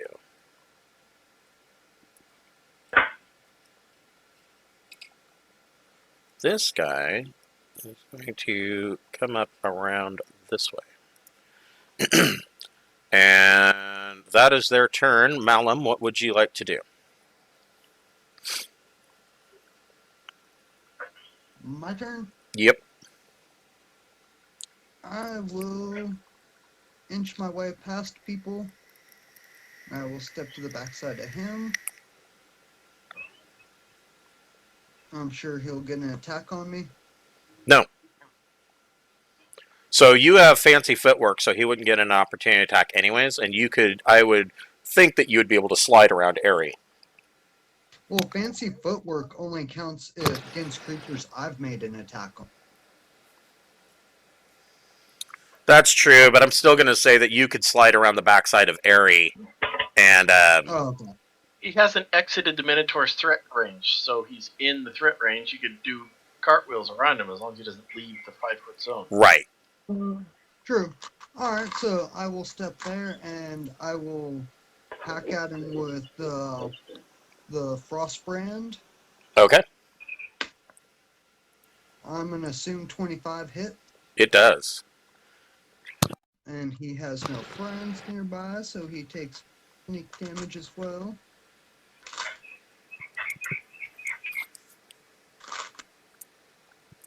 Oh, the D6s. Ooh.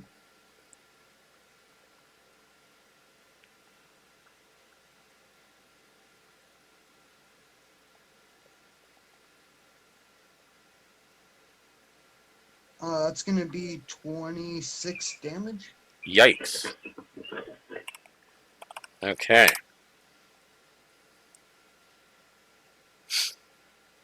Your next attack? Second hack at him with the frost brand.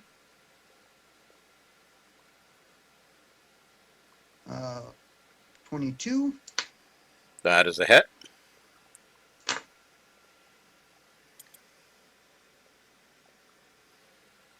$14. 19 damage. Okay. Anything else? I will slide past him and poke him with the rapier. Okay. Oh, and a nat 20. Nice.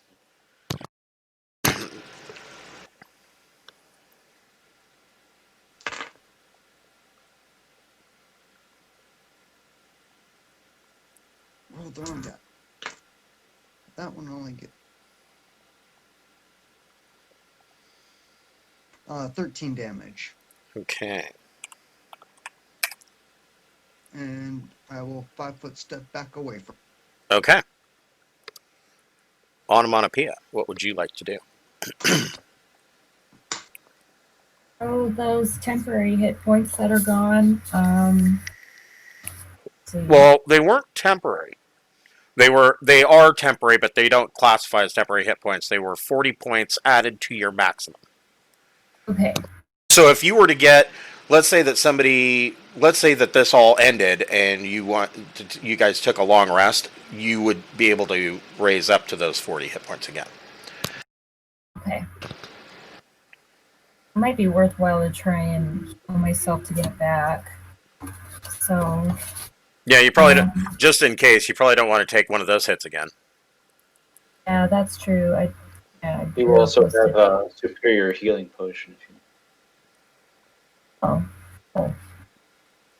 Did you guys see that the healing potion jars that I shared on Facebook? So there's a company that has these little. That was cool. They are so cool. They're these jars that look like healing potions, but inside, instead of having liquid, they have red D4s, and it's the exact number of D4s that for whatever type of healing potion it is. So if somebody wants to quaff a healing potion, you just hand them the jar, they pop the cork, and pour out that many dice. And then like on the front, it'll say like, +4, +8, whatever to add to the roll. Okay, I think I'll do healing word on myself. 'Kay. So, I get 16. And then, She goes, word, and like gets health back. Crosses her arms. Yeah, dabs. Word. this ritual they were doing, does it take like a long time, or is there a way for me to get whatever they were trying to get, the ash? You probably wouldn't be able to do it because you're not sure how long the ritual would take. So like even you're not even sure they were doing it right. But that's what they wanted. And it would have to be, it's one of those things that would be like, oh, Imix has taken note of your fealty and is going to bless you with the ability to breathe embers. Okay, gotcha. I'm gonna move a little bit to like here. Okay. Seems like a okay spot right now. Can't do a whole lot except toward a crushing wave. Okay. Zarm, what would you like to do? All right. Just onomatopoeia. Do you still need healing? I'm okay. Like, don't worry about it. All right, sounds good. I will step up behind Eri here. Between a and number, do shocking breath. pick a number between 0 and 40. How hurt are you? 1 blink for yes and 2 blinks for no. So you're going to do Shocking Grasp? Is that what you said you were going to do? Nice.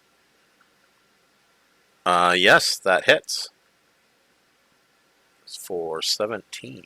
Ugh. Correct. So this guy, you reach out and shock this guy, and he's looking like the teenager in the car that got tased over the weekend. Yeah, I'm renaming this spell the taser. The taser, yeah, he is not looking good. Oh, we call you Taser Face? Can you set that to stun? I cast Fireball, but I don't want to do any damage. I want to knock him unconscious. He's still standing, but he has the glazed over look in his eyes, like he really wishes he wasn't. Okay, that's my turn. Okay. Yeah, exactly. Eri, what would you like to do?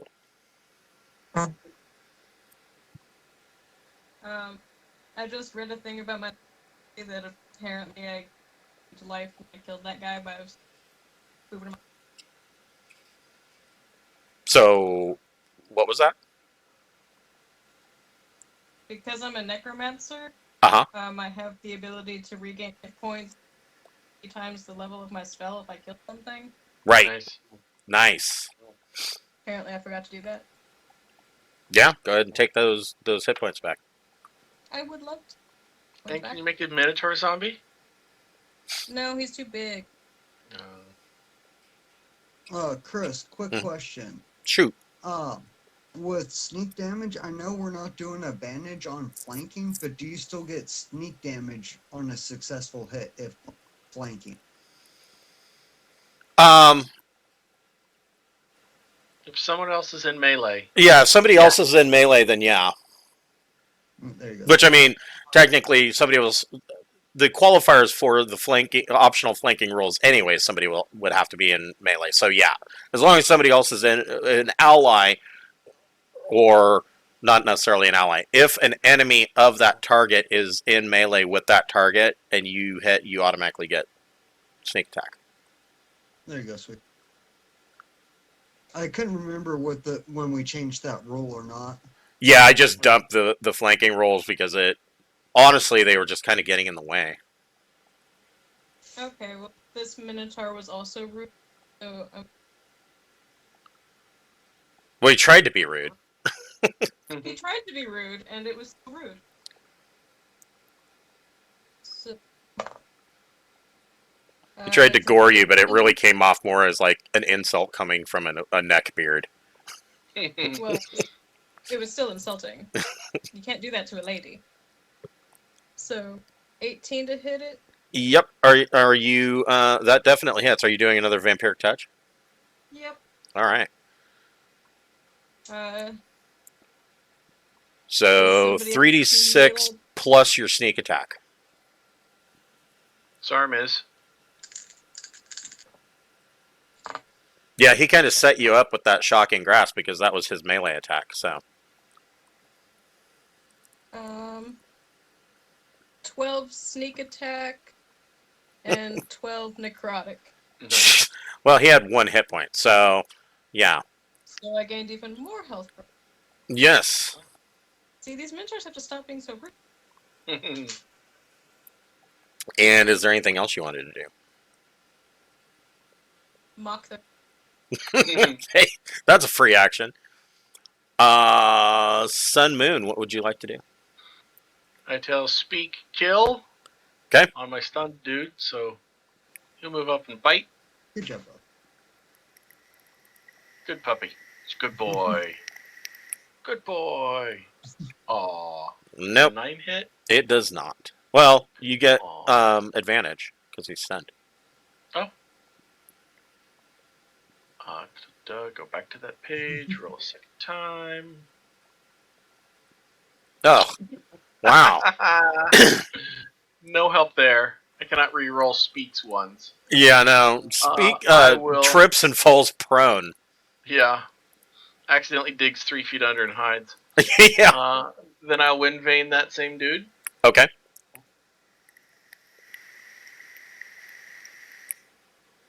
I'll take a Eesh. crit. Eesh. All right. So yeah, I'm not even gonna bother doing the math. That many numbers, he's dead. He only had 5 hit points. Do I know about this guy to the west or not yet? I would say that you don't because you wouldn't have had a line of sight on where he was standing before. Right. I would say that Dubisa and Malum knew about him though. Then I cheer death to all minotaurs loudly. Okay. I think they're all dead. Dubisa, what are you thinking you want to do?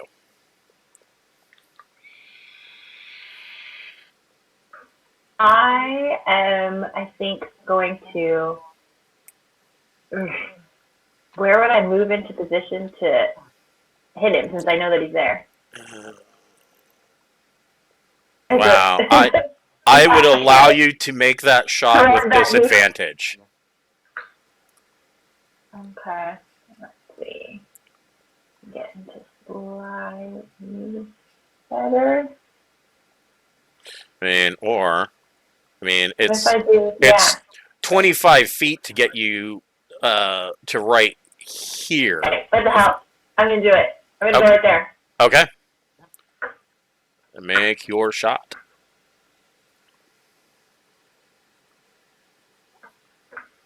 Oh no. And I wasn't so I can't roll it again. I found myself. So I found myself.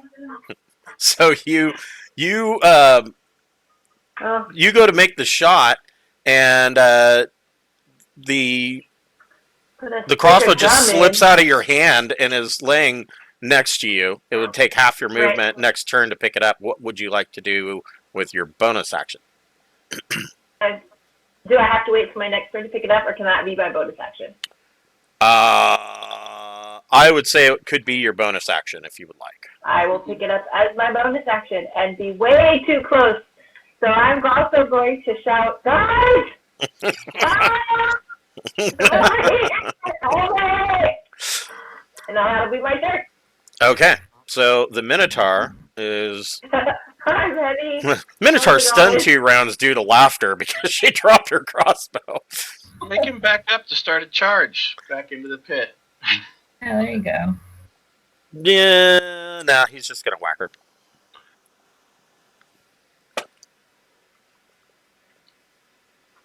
$23 to hit. Oh, Yeah, that's jerks. everything will hit me, basically.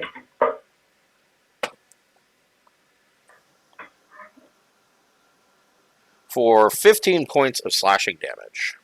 Hey, And it is Malum's turn. Go Mal. Go Mal.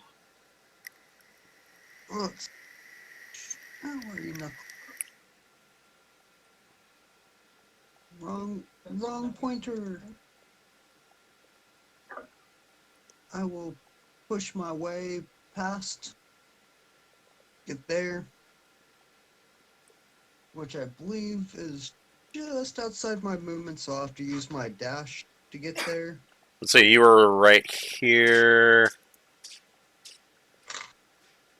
Yeah, it's Yeah, just over but my you could 30 use foot. your bonus action to dash. That's what I'm saying. That's what I'm gonna have to do. Yeah.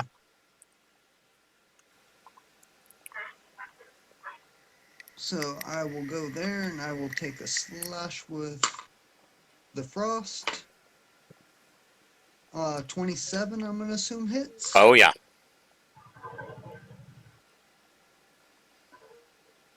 Yeah, Minotaur's not laughing now. That's 50.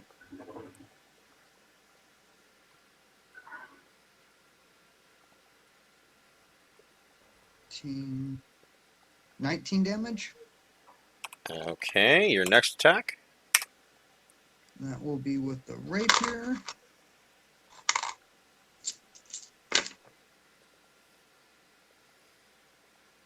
I'm rolling wrong dice again.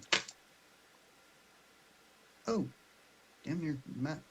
12, 19, 24 damage. Ouch. And that will be my turn. Okay. Oh, wait, before I forget, Wyvern will use dash attack to go all the way to there, because he has tiny legs. Okay.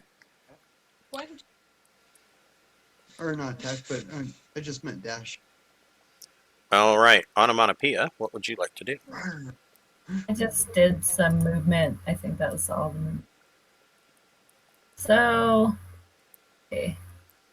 I would allow you to make a ranged that's spell attack movement from since there lizard at damage. disadvantage. Really, you don't Okay. have to worry about hitting your own guys. If you roll a 1, you're just going to hit the sides of the walls here.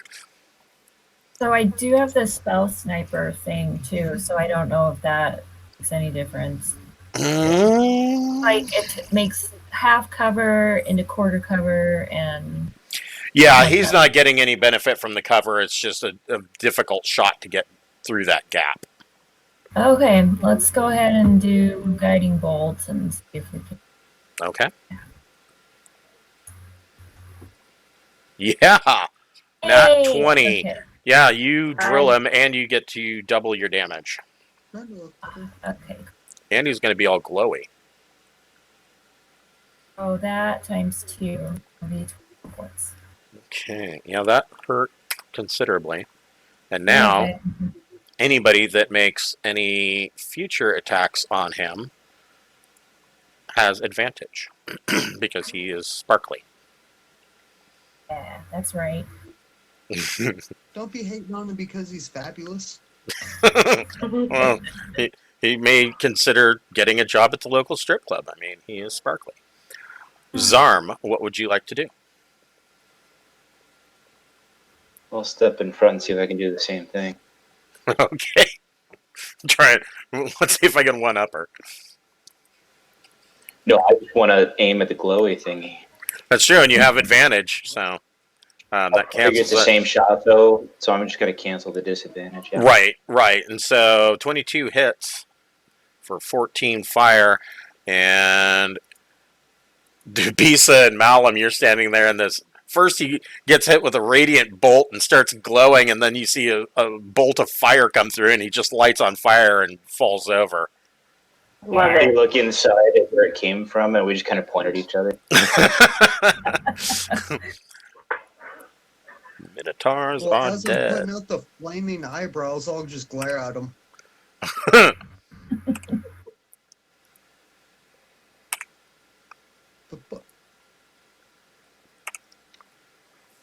All I right. take tooth from the minotaurs that I Yeah, Awesome. you could do that. So the room that the other two came from in the south, the stonework in this chamber is noticeably different from the natural caverns nearby. The room was roughly hewn from the surrounding rock, but never dressed or finished. In the middle of the floor is a strange symbol shaped like overlapping circles cut into the stone with 2-inch wide channels.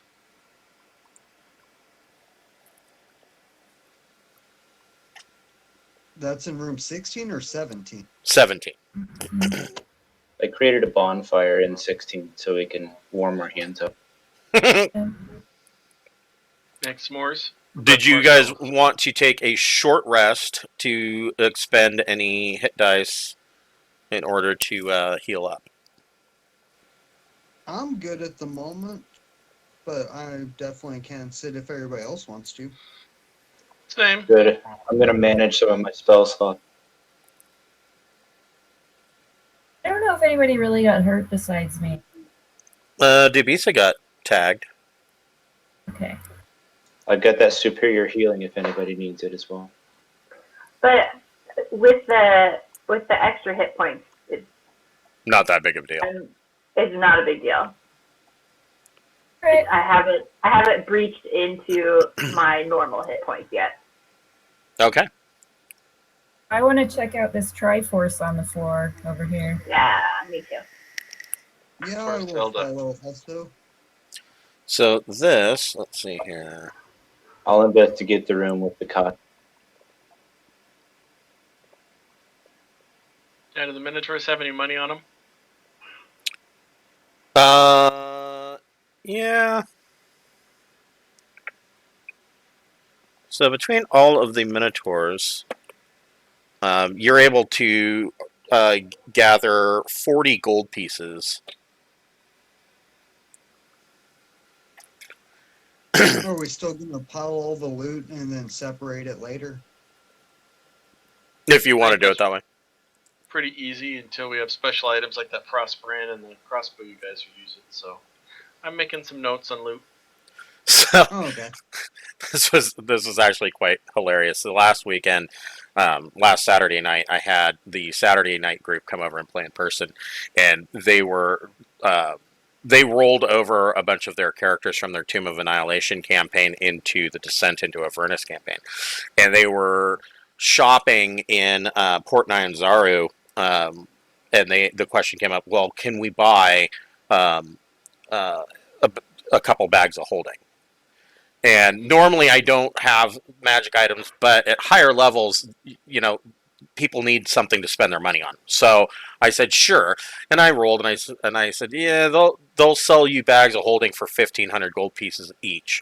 And out in the living room, I hear my wife go, what the fuck? And she comes in, she goes, you charged our group 5,000 gold pieces.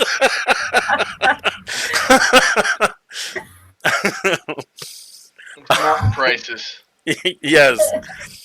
So, Onomatopoeia, you're the one who asked. Go ahead and make a history check. Either, your choice, either history or religion.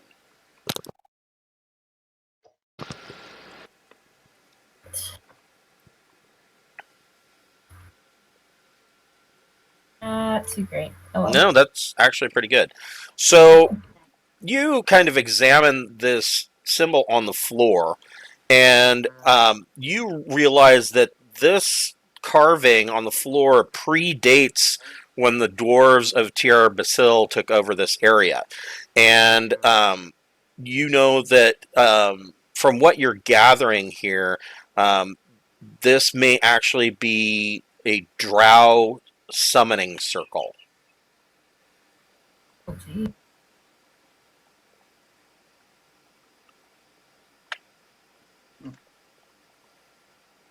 And the other thing that you realize is that these circles are extremely ancient and they are damaged to the point now of being useless. Okay. I know what they are, but I don't have to be scared of something getting summoned. All right. Cool. Where would you guys like to go from here? Let's fix them and summon Cthulhu. Man, last night we were playing, and I turned and looked out my window, and the storm clouds had gathered overhead, and they were like purple, and I was like, oh, well, we don't have to worry about COVID or rioters anymore because Cthulhu's going to show up and fix everything. No more years. Yeah, we On the had shoulder. an earthquake on Wednesday. Nice. And so I'm like literally reading the news as I'm like, It's like, whoever has the 7 seals, could you please stop breaking them? Put them back. right. Hey. It's like I'm just like waiting for the boils to come next. I know, right? And raining frogs. Window for locusts. Like, here we go. Murder hornets arrive in mass. Yes. Right? It's coming clearly. So cicadas in a couple months. Yeah, right? yeah, there were cicadas that are coming up. That's like their 17-year cycle or something like that. Yeah. Put Well, the looks mummy like we back got- in the tomb. It looks like we got 2 ways to go in 19. Let's see. Can we take a look at this 3 ways. smoky right here? The what? Where what? Oh, yeah. Oh, I'm the dungeon master, and even I didn't see that exit. So yeah, there is a little rubble-hewn patch here that you can go through to the west. I just thought that was a fucked up wall. I think that's where my brain was going with that too. Hey, I found a secret passage.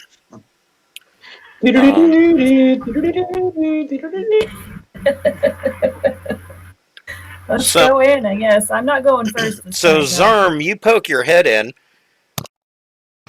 Flame dances above a pool of murky water to the south. That would be this thing, this amorphous blob here. A sarcophagus carved from glassy black stone stands atop a natural pedestal toward the north. The sarcophagus has fluted embellishments, delicate ribs, and friezes that show groveling demons. That would be that. And there is a passage that leads out of here to the south.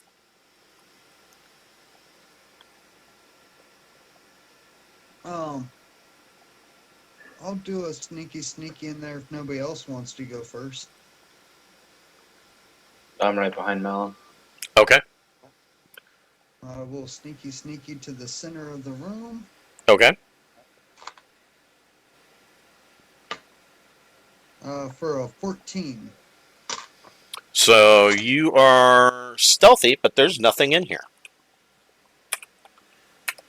I would like to examine the coffin. Okay. I would like to follow. Okay. Oh, Malum, go ahead and make a perception check.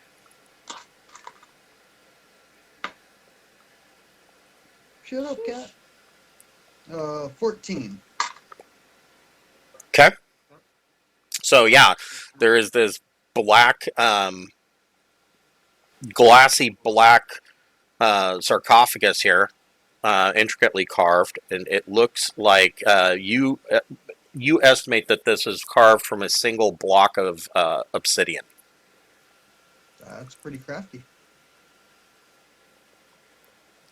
can we tell if there's any writing or runes or anything on the side that would tell us what it's Crack it open. You're big and strong. You might So- be Pandora's box though. The Or other not. thing that you don't see any writing. The other thing that you do see, however, is that the center of the lid is carved with the symbol of the Elder Elemental Eye. you look big and strong, Malum. You should open it. And Zarm, go ahead and make a perception check.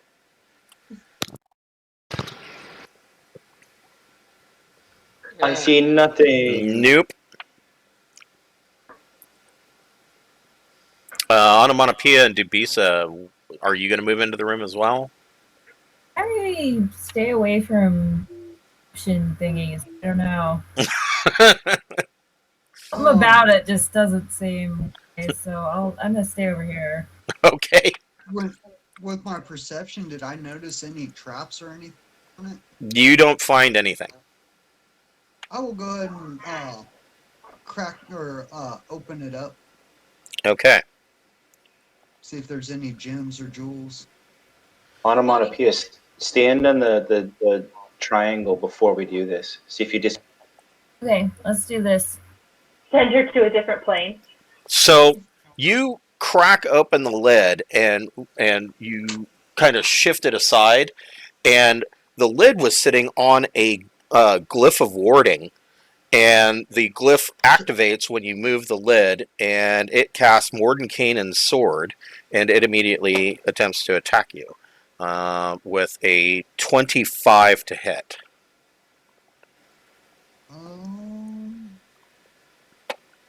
Doing Barry, can you counterspell?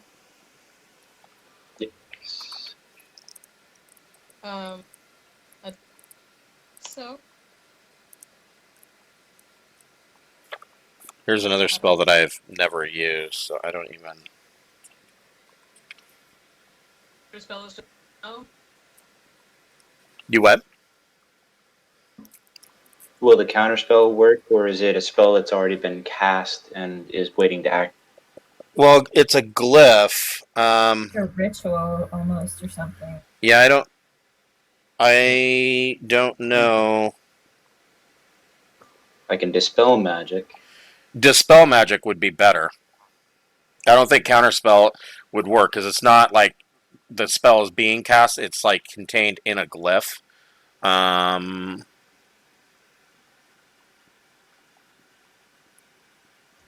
Yeah, magical effect within range. So I got, like, the spell that it's casting is a 7th level spell. Mm. Well, poo. Hold on. No, I only go up to 5. Alright, so what's this thing doing to me? So it does 3d10 force damage. Mordenkainen doesn't fuck around with his swords, evidently. Okay, everybody gather For- around for some mass healing word. 11 points of force damage. 11, that's it? Yep. Shit, that's not even worth using one of my maneuvers for. Fuck you, Mordenkainen. Let's get to less wounds.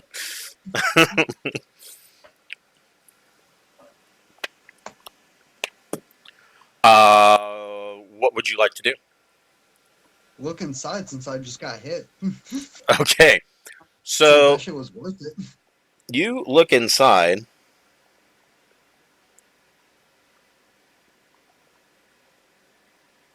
There's a dead body in there. I'm gonna punch it for stabbing me. Back the corpse up a little. You look inside and you see the carefully wrapped mummy of a drow. And the drow has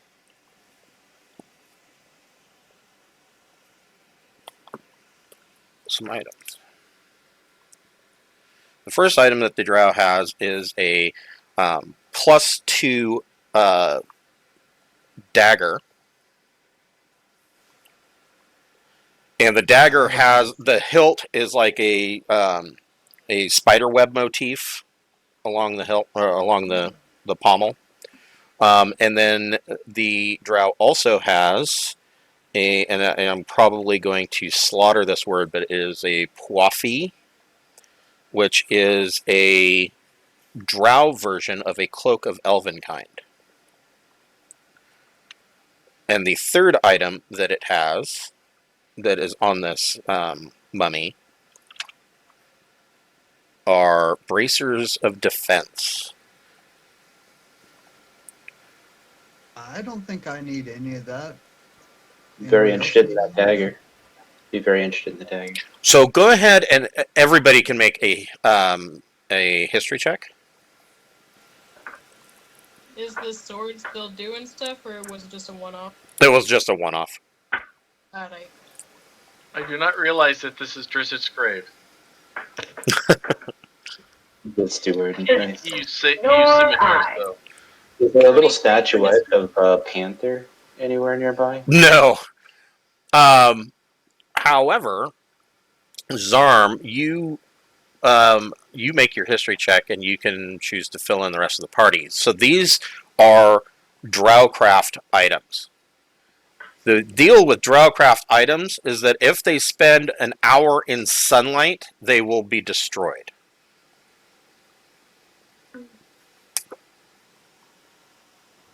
I will pass the information on. So there's a Cloak of Elvenkind, there is Bracers of Defense, and there is a +2 dagger. What do the bracers of defense do? Bracers of Defense. While wearing these bracers, you gain a +2 bonus to your armor class. If you are wearing Long no as you're not armor and using- using yeah. a shield. Great You for are- casters. Yeah, they're great for casters. Is anybody going to use that body? You gonna eat that? Well, if nobody else wants the bracers, I'll take them. You just want to make sure that they're under a cloak or something if we go above ground, or don't wear them out. So are you not wearing any armor? Oh, I was wearing the wing wear. So that might. Oh, that's true. No, that doesn't count as armor. Oh, okay. Cool. That's a cloak. I'll take +2 temporarily. Okay. And then Make that dagger if possible. the Cloak of Elvenkind, while you wear this cloak with its hood up, wisdom perception checks made to see you have disadvantage, and you have advantage on dexterity stealth checks made to hide, as the cloak's color shifts to camouflage you. Pulling the hood up or down requires an action. Oh.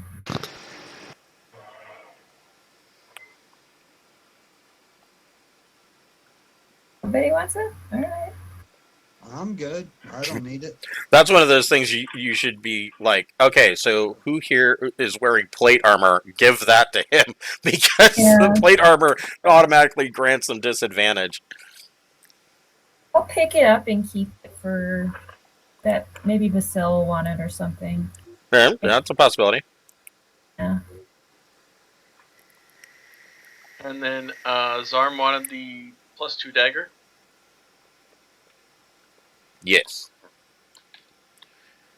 And there is a path that leads out of here to the south. I'm gonna animate this mummy. It can become a skeleton or a zombie. Okay. I would think that I mean, it's a mummy, so it's fairly well preserved, but it has been here for centuries. I would think that you would be able to get a skeleton out of it. Awesome. That's my buddy. All right. So you have a skeleton minion. Yes, dear. What was I'll that, go Venture explore to the Brothers? south. Mummy McMummy? Yeah. Mummy McMummy face. No, Venturestein. They're not going to give it up for shoes. Hello, Venturestein. Where you guys want to go? So- Goes down. As we I move wonder through, stealth. I'd like to stealth through, even though we're going as a group. I do that. You what now? I'd like to, even though we're moving as a group, I'd like to be stealthy about it myself. Okay. Okay. Can I do that? Yes. I'm gonna be riding Wyvern for now. And I have to find. Go, Wivy. I have to find a big bad. Aw, what? They've got the best loot. Rare tables.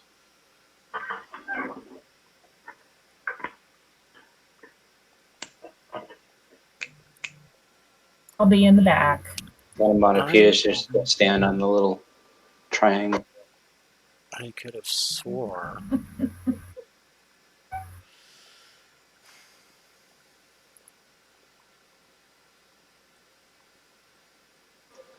Can we all go up there and play King of the Hill? Mm-hmm. Minecraft King of the Hunger Games. Oh, there's going to be a King of the Hill, all right. Let's hand out some blessings or something. Right? Just for reference, as we go in here, how tall is the ceilings? In this room, the ceiling is 120 feet. Good to know. Wyvern just pounds. The naked lady holding a bow improperly, apparently. That's not how you hold a bow. You're doing it all wrong. I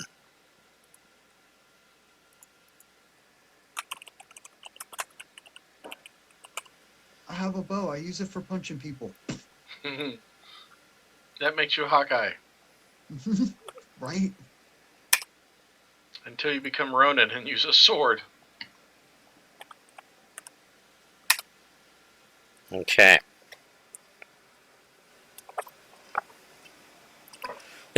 A stone ziggurat capped by a huge altar of black granite stands in the middle of this cavern. At the foot of the altar lies a bound and gagged figure. Fresh rivulets of blood stain the altar and trickle down the steps of the ziggurat. On all sides of the cavern, guttering flames dance atop sluggish pools of oily water. Gusts of wind moan and howl from fissures high in the cavern walls. Standing atop this ziggurat, the ziggurat is 30 feet tall, and at the top is this altar. Standing atop of it is a Medusa, who is a guy, a male Medusa. And he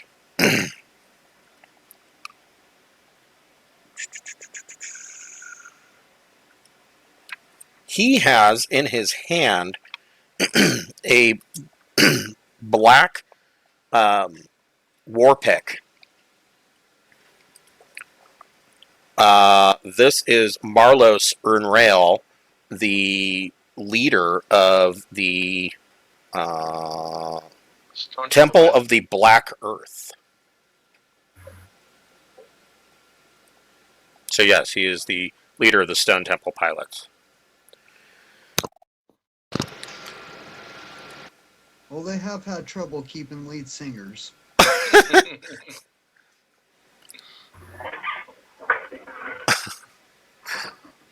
Do we roll a niche, or is he just gonna... Yeah, roll a niche. And he got a 20. Like, what's up, guys? We're good. 15. 9. 21, what the heck? 3.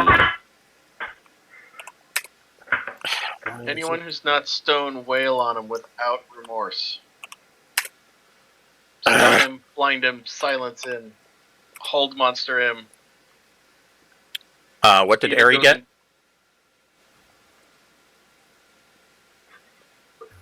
Ari, what'd you get? 9. Okay.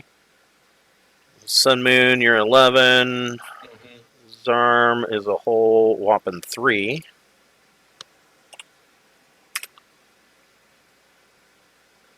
Visa's 15. What'd you get on Onomatopoeia? 21. Holy shit. Shit. Between Dubisa and Malum, which one of you guys wants to go first? Either or. I'm not picky. Yeah, Okay. me neither. Malum can go first. I'll let you go first since you're a range shot. Okay. That's a good idea.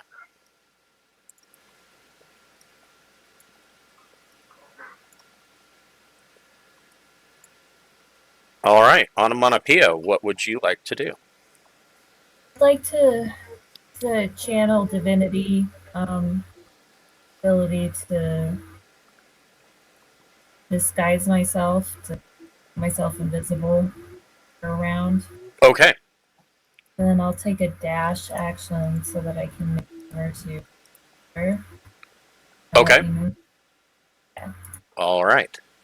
That's all I'll do for now. Go ahead and make a stealth roll. I assume that even though you're dashing, you're going to want to be quiet, because even though you're invisible, he can still hear you. And because you're dashing, make that stealth check at disadvantage.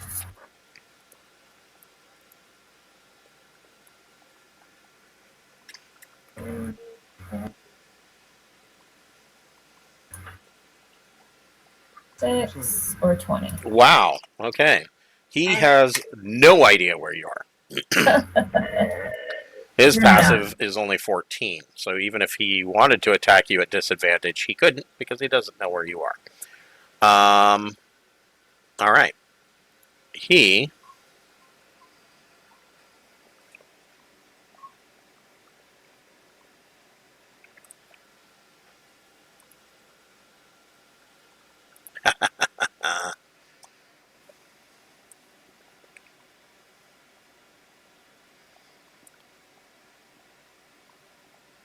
just for shits and giggles, Sun Moon, Do not stone speak. have the Stone bullet speak make a DC over. 14 Constitution saving throw.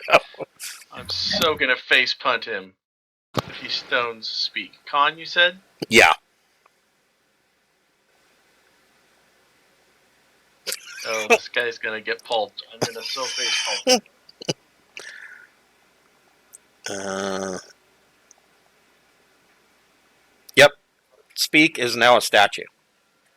It's a gloriously beautiful statue of a bullet. Yes. He picked the wrong target if he thought he was saving himself work by making speak stone.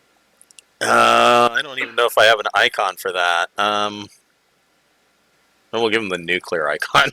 Give him the back pain icon. Let's see here. Hold on here.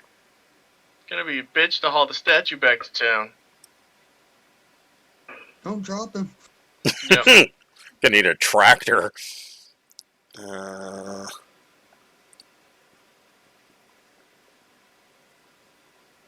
then he is going to move and attack Sun Moon atop your statue. Okay. He's going to make 2 melee attacks with Iron Fang and 1 with his snake hair. We'll do the snake hair first. And he gets an 8. So the snake hair is evidently hairsprayed and gelled down, so it's not working very well. Ugh. 14 misses. Yep. 23 to hit. Okay. He does. If I can get my dice. 7 points of piercing damage and 1 point of thunder damage. I'm resistant to lightning.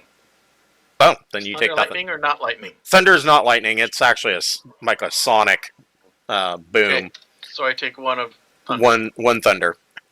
Dubisa, what would you like to do?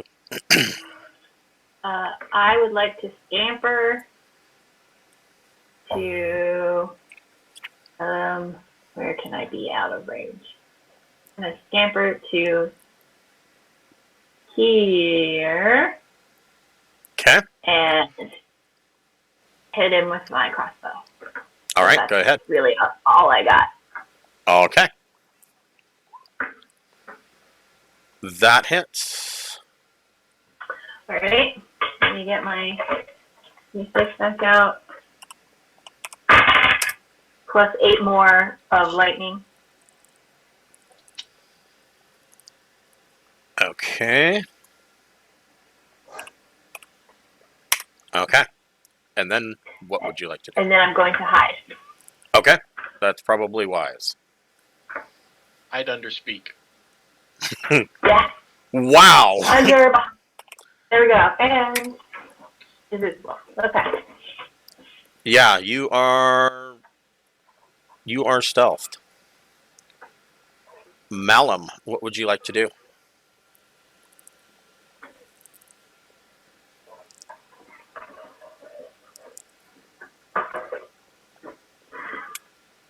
I'm going to use the wyvern to do a flyby attack with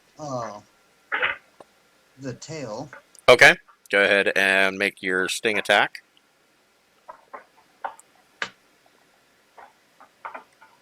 $25. That hits.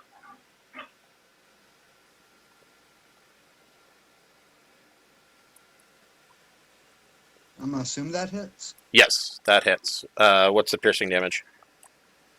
Piercing damage is gonna be. Ew. 6. Okay. And he gets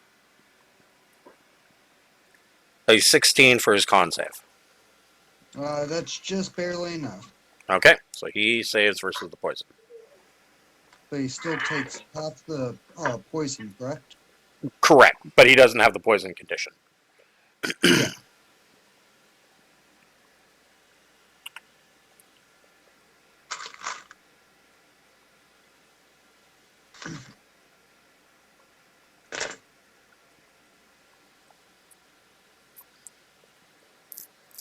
Ten, 6, 21, 10 damage. Okay. And then I will drop off the wyvern to land. Come here. I will land behind him and signal the wyvern to fly way high up and out of the way. Okay. And I will attack that guy. Okay.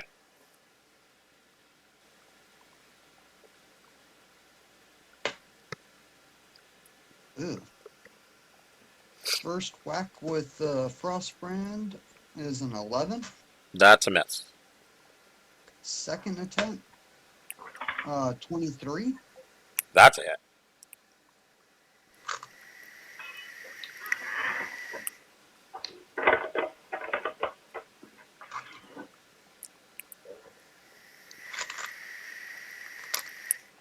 Do you want the damages separate or all together? You can give it to me altogether. He doesn't have any special conditions where it would change anything. So. 26 damage. Okay. And then third attack is with the rapier.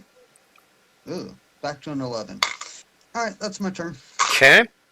On Sun Moon's turn, he uses a legendary action and heals for 30 hit points, drawing on the power of elemental earth. Is he an elemental? No, but he is the leader of the Black Earth cult. Okay, damn it. I was hoping he was para-elemental or something. You were trying to get another notch in your ring. No, I can cast Dominate Monster against Earth Elementals. That's true. That's true. So, Sun Moon, what would you like to do? From atop speaks recently stonified head.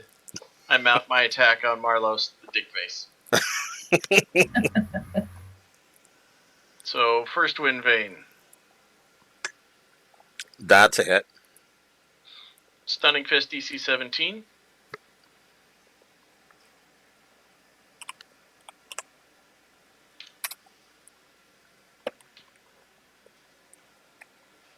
Nope, he got a 10.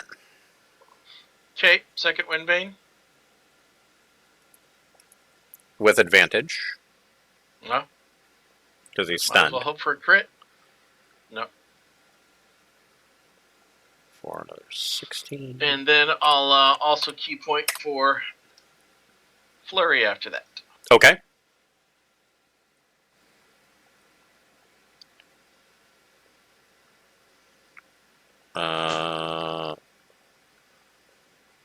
Yes, yes.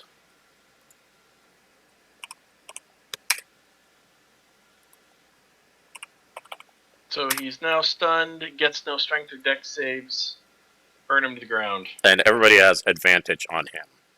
Yep. Sneak attacks succeed, Ari, what would you like to do? shake and bake.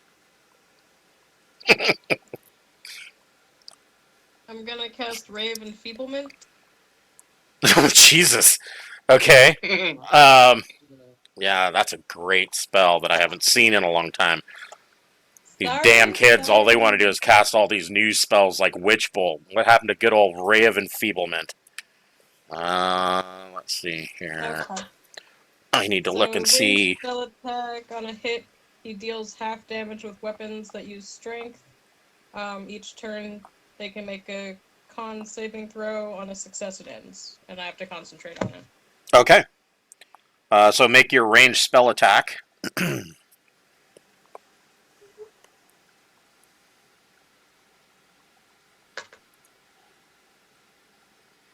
With advantage. Yep.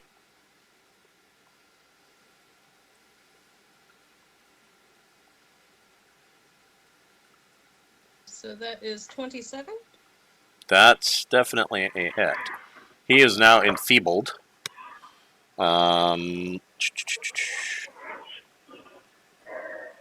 Okay. Okay.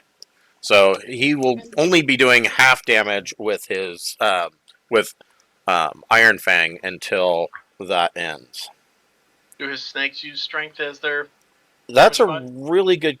Yeah, his snake hair will also only do half damage, evidently. Good That's all job. Nice. Yeah, they'll still do full poison damage, but not the initial piercing damage. Yeah, very well done. Is there anything else you would like to do? Is there a way that I can my skeleton make him distracted? Well, he is stunned, so he's basically standing there drooling. You could have your skeleton go up and whack him. Although The your skeleton wouldn't be as useful against him. your skeleton doesn't have a weapon, so it would be a unarmed strike. My skeleton can stand here in a fancy pose. Okay. Put the cloak of fashion on it and dress it fancy. Yes. He's a very fashionable skeleton. Zarm, what would you like to do? Okay, is the weapon that he's holding two-handed or single-handed? It is single-handed. Wonderful. I will walk up Actually, here. let me look real quick. I don't remember, but I think a Warpick has versatility. Let's see here. Warpick. No, it is a single-handed weapon. That's it. With his open hand, I will shake his hand.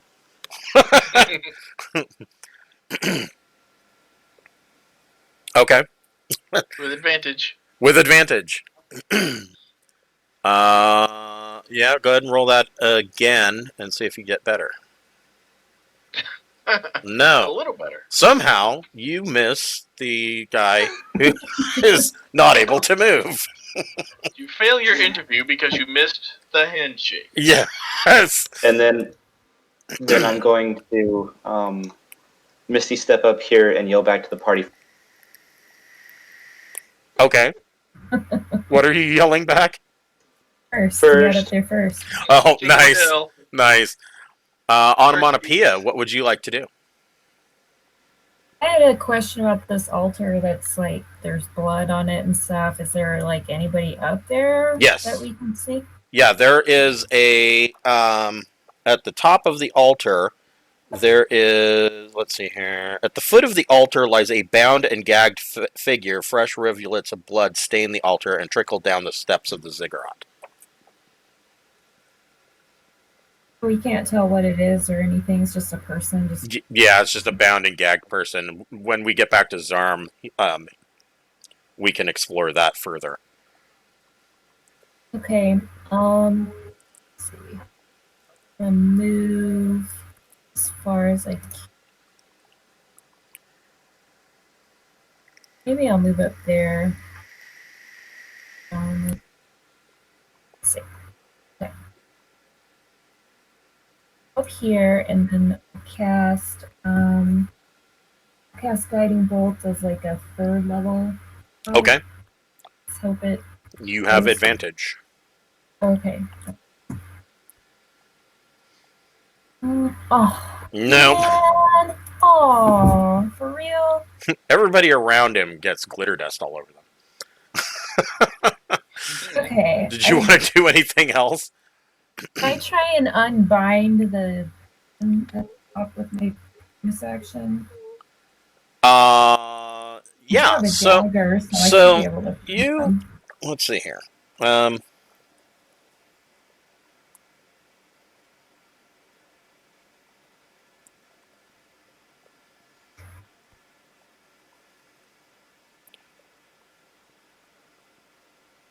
Yeah, so there's this guy who is bound and gagged, and he has been stabbed badly. He has only 1 hit point left. Oh, okay. Can I use first aid then? Because I can't cast another spell. Yeah, go ahead and make a medicine check. Hit points in medicine. I should have a little bit. Okay, that went well. Nice. Yeah. Hey. So yeah, you're able to bandage him and staunch the bleeding. On Okay. Marlos's turn, he is going to use a legendary action that allows him to do a saving throw. And he's going to continue to fuck that up and is still stunned. Dubisa, what would you like to do?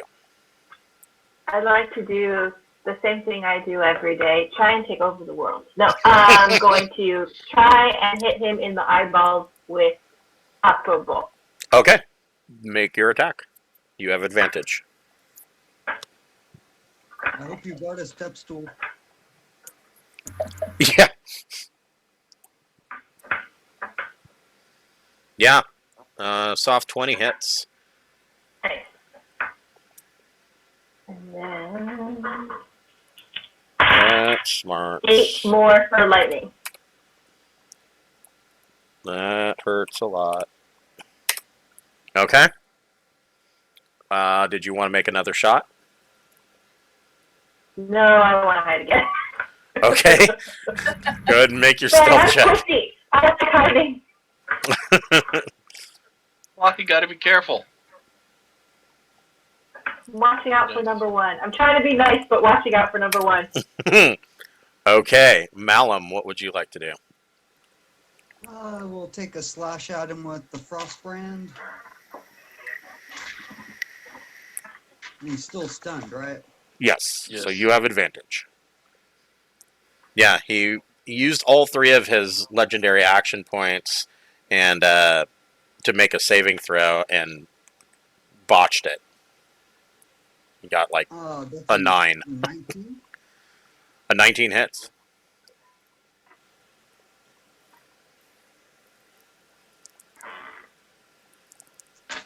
Ouch.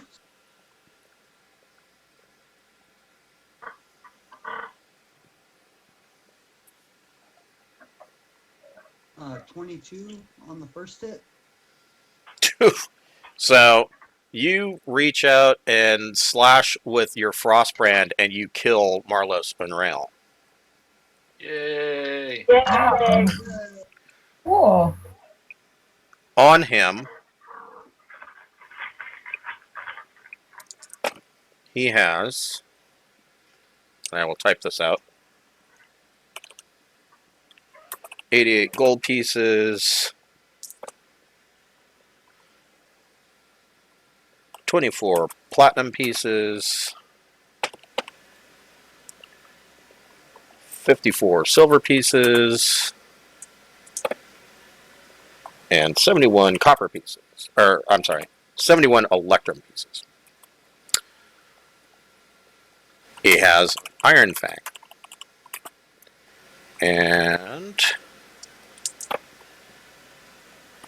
one other item.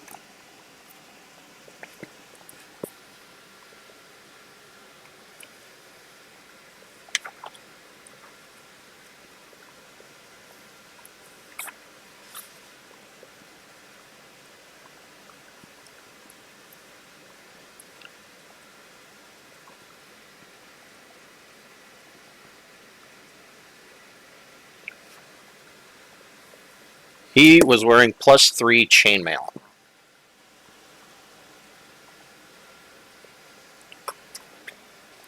Anybody need +3 chainmail? I don't think I can wear that. I don't want to trade in my thing. Chainmail, not a chain shirt. It's actually full chainmail. Okay. And And that's medium armor, correct? chainmail I think is heavy. Chain shirt's medium. Let me double check that. Yeah, chainmail's heavy armor. Yeah, I can't use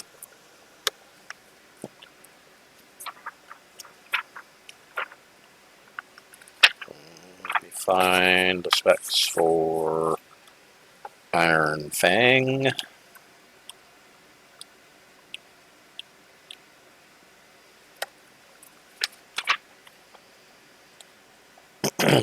So Iron Fang, it is a legendary weapon. It requires attunement. It is a war pick forged from a single piece of iron. Iron Fang has a fang-like head inscribed with ancient runes. The pick is heavy in the hand, but when the wielder swings the pick in anger, the weapon seems almost weightless. This weapon is immune to any form of rust, acid, or corrosion. Nothing seems to mark it. Iron Fang contains a spark of Ogrimmok, the Prince of Evil Earth. It is a +2 bonus to attack and damage rolls. It is considered a magic weapon, obviously. When you hit with it, the target takes an additional 1d8 thunder damage. You gain the following benefits when you hold Iron Fang. You can speak Terran fluently. You have resistance to acid damage. You have tremor sense out to a range of 60 feet. You can sense the presence of precious metals and stones within 60 feet of you, but not their exact location. You can cast Dominate Monster, save DC 17 on an Earth Elemental. Once you have done so, Iron Fang cannot be used this way again until the next dawn. Shatter. Iron Fang has 3 charges. You can use your action to expend 1 charge and cast a second level version of Shatter, DC 17. Iron Fang regains 1d3 expended charges daily at dawn. The Rumbling. While inside an Earth node, you can perform a ritual called the Rumbling, using Iron Fang to create a devastation orb of Earth. Once you perform the ritual, Iron Fang cannot be used to perform the ritual again until the next dawn. Flaw. Iron Fang heightens its wielder's destructive nature. While attuned to the weapon, you gain the following flaw. I like to break things and cause ruin. Which, I mean, I don't think that, for you guys, that wouldn't even be a flaw. You kind of do that already. We've looted like 8 graves in here. I know, right? I don't necessarily need Iron Fang if somebody else wants it. Kind of looks cool, too.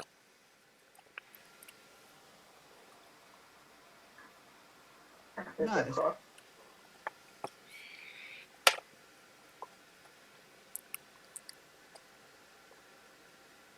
We should tape it to Wibby's tail, and so he can poison it. Just duct tape it to the wyvern's tail.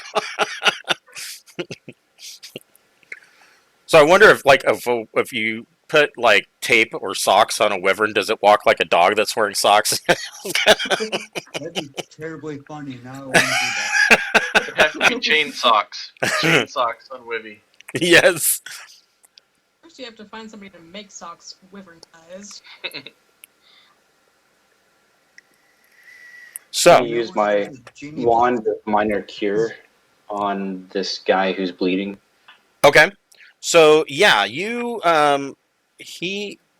guys cut him loose, and he tells you that his name is Dareth, and Dareth was kidnapped from Salmon Vale weeks ago, and that he's been basically stuffed into a cage somewhere down here in the Fane of the Eye, and that he was basically kidnapped to be a sacrifice to Ogrimmok. He doesn't know the layout of the area very well, but he has met each of the prophets, including Marlos here that you just killed. And he knows that the other 2 are carrying weapons similar to Windvane and Iron Fang. He knows that... Well, there's only one other now, right? No, there's 2 others. There is the first one that he tells you about. If I can find him. There is Gar Shatterkeel, who was the leader of the Cult of the Crushing Wave. And he carries a trident called Drown. And he did the crushing wave. The only prophet that you have killed before now was Arisi Kalanoth, who was the leader of the Howling Hatred. All of the other ones escaped and went down to the Fang, and now you've killed Marlos. So there's Gar Shatterkeel. He carries a trident called Drown, and then there is... I knew they'd cleaned it out. I didn't know they hadn't gotten that guy. Yeah. And then there is Vanifer, who is a tiefling, and she carries a dagger called Tender Strike. We cleared out the crushing wave, but we only found the lieutenant. The other guy took off before we could get there. Right. And he tells you... he knows that the weapons are all... The most that he knows about the weapons is that they are important and somehow connected to places of elemental power called nodes. He isn't brave enough to accompany you, but he can...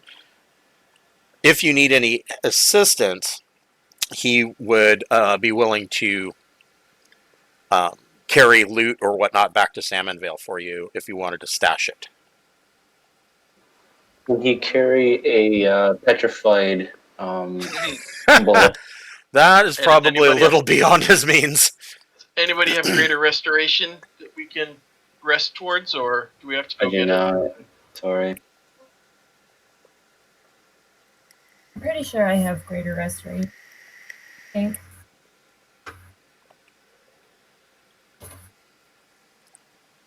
So we can do a long rest here and restore speed tomorrow. That'd be fantastic. But we could also do a return trip, and I can charter a adventuring crew if we don't all come back in mass.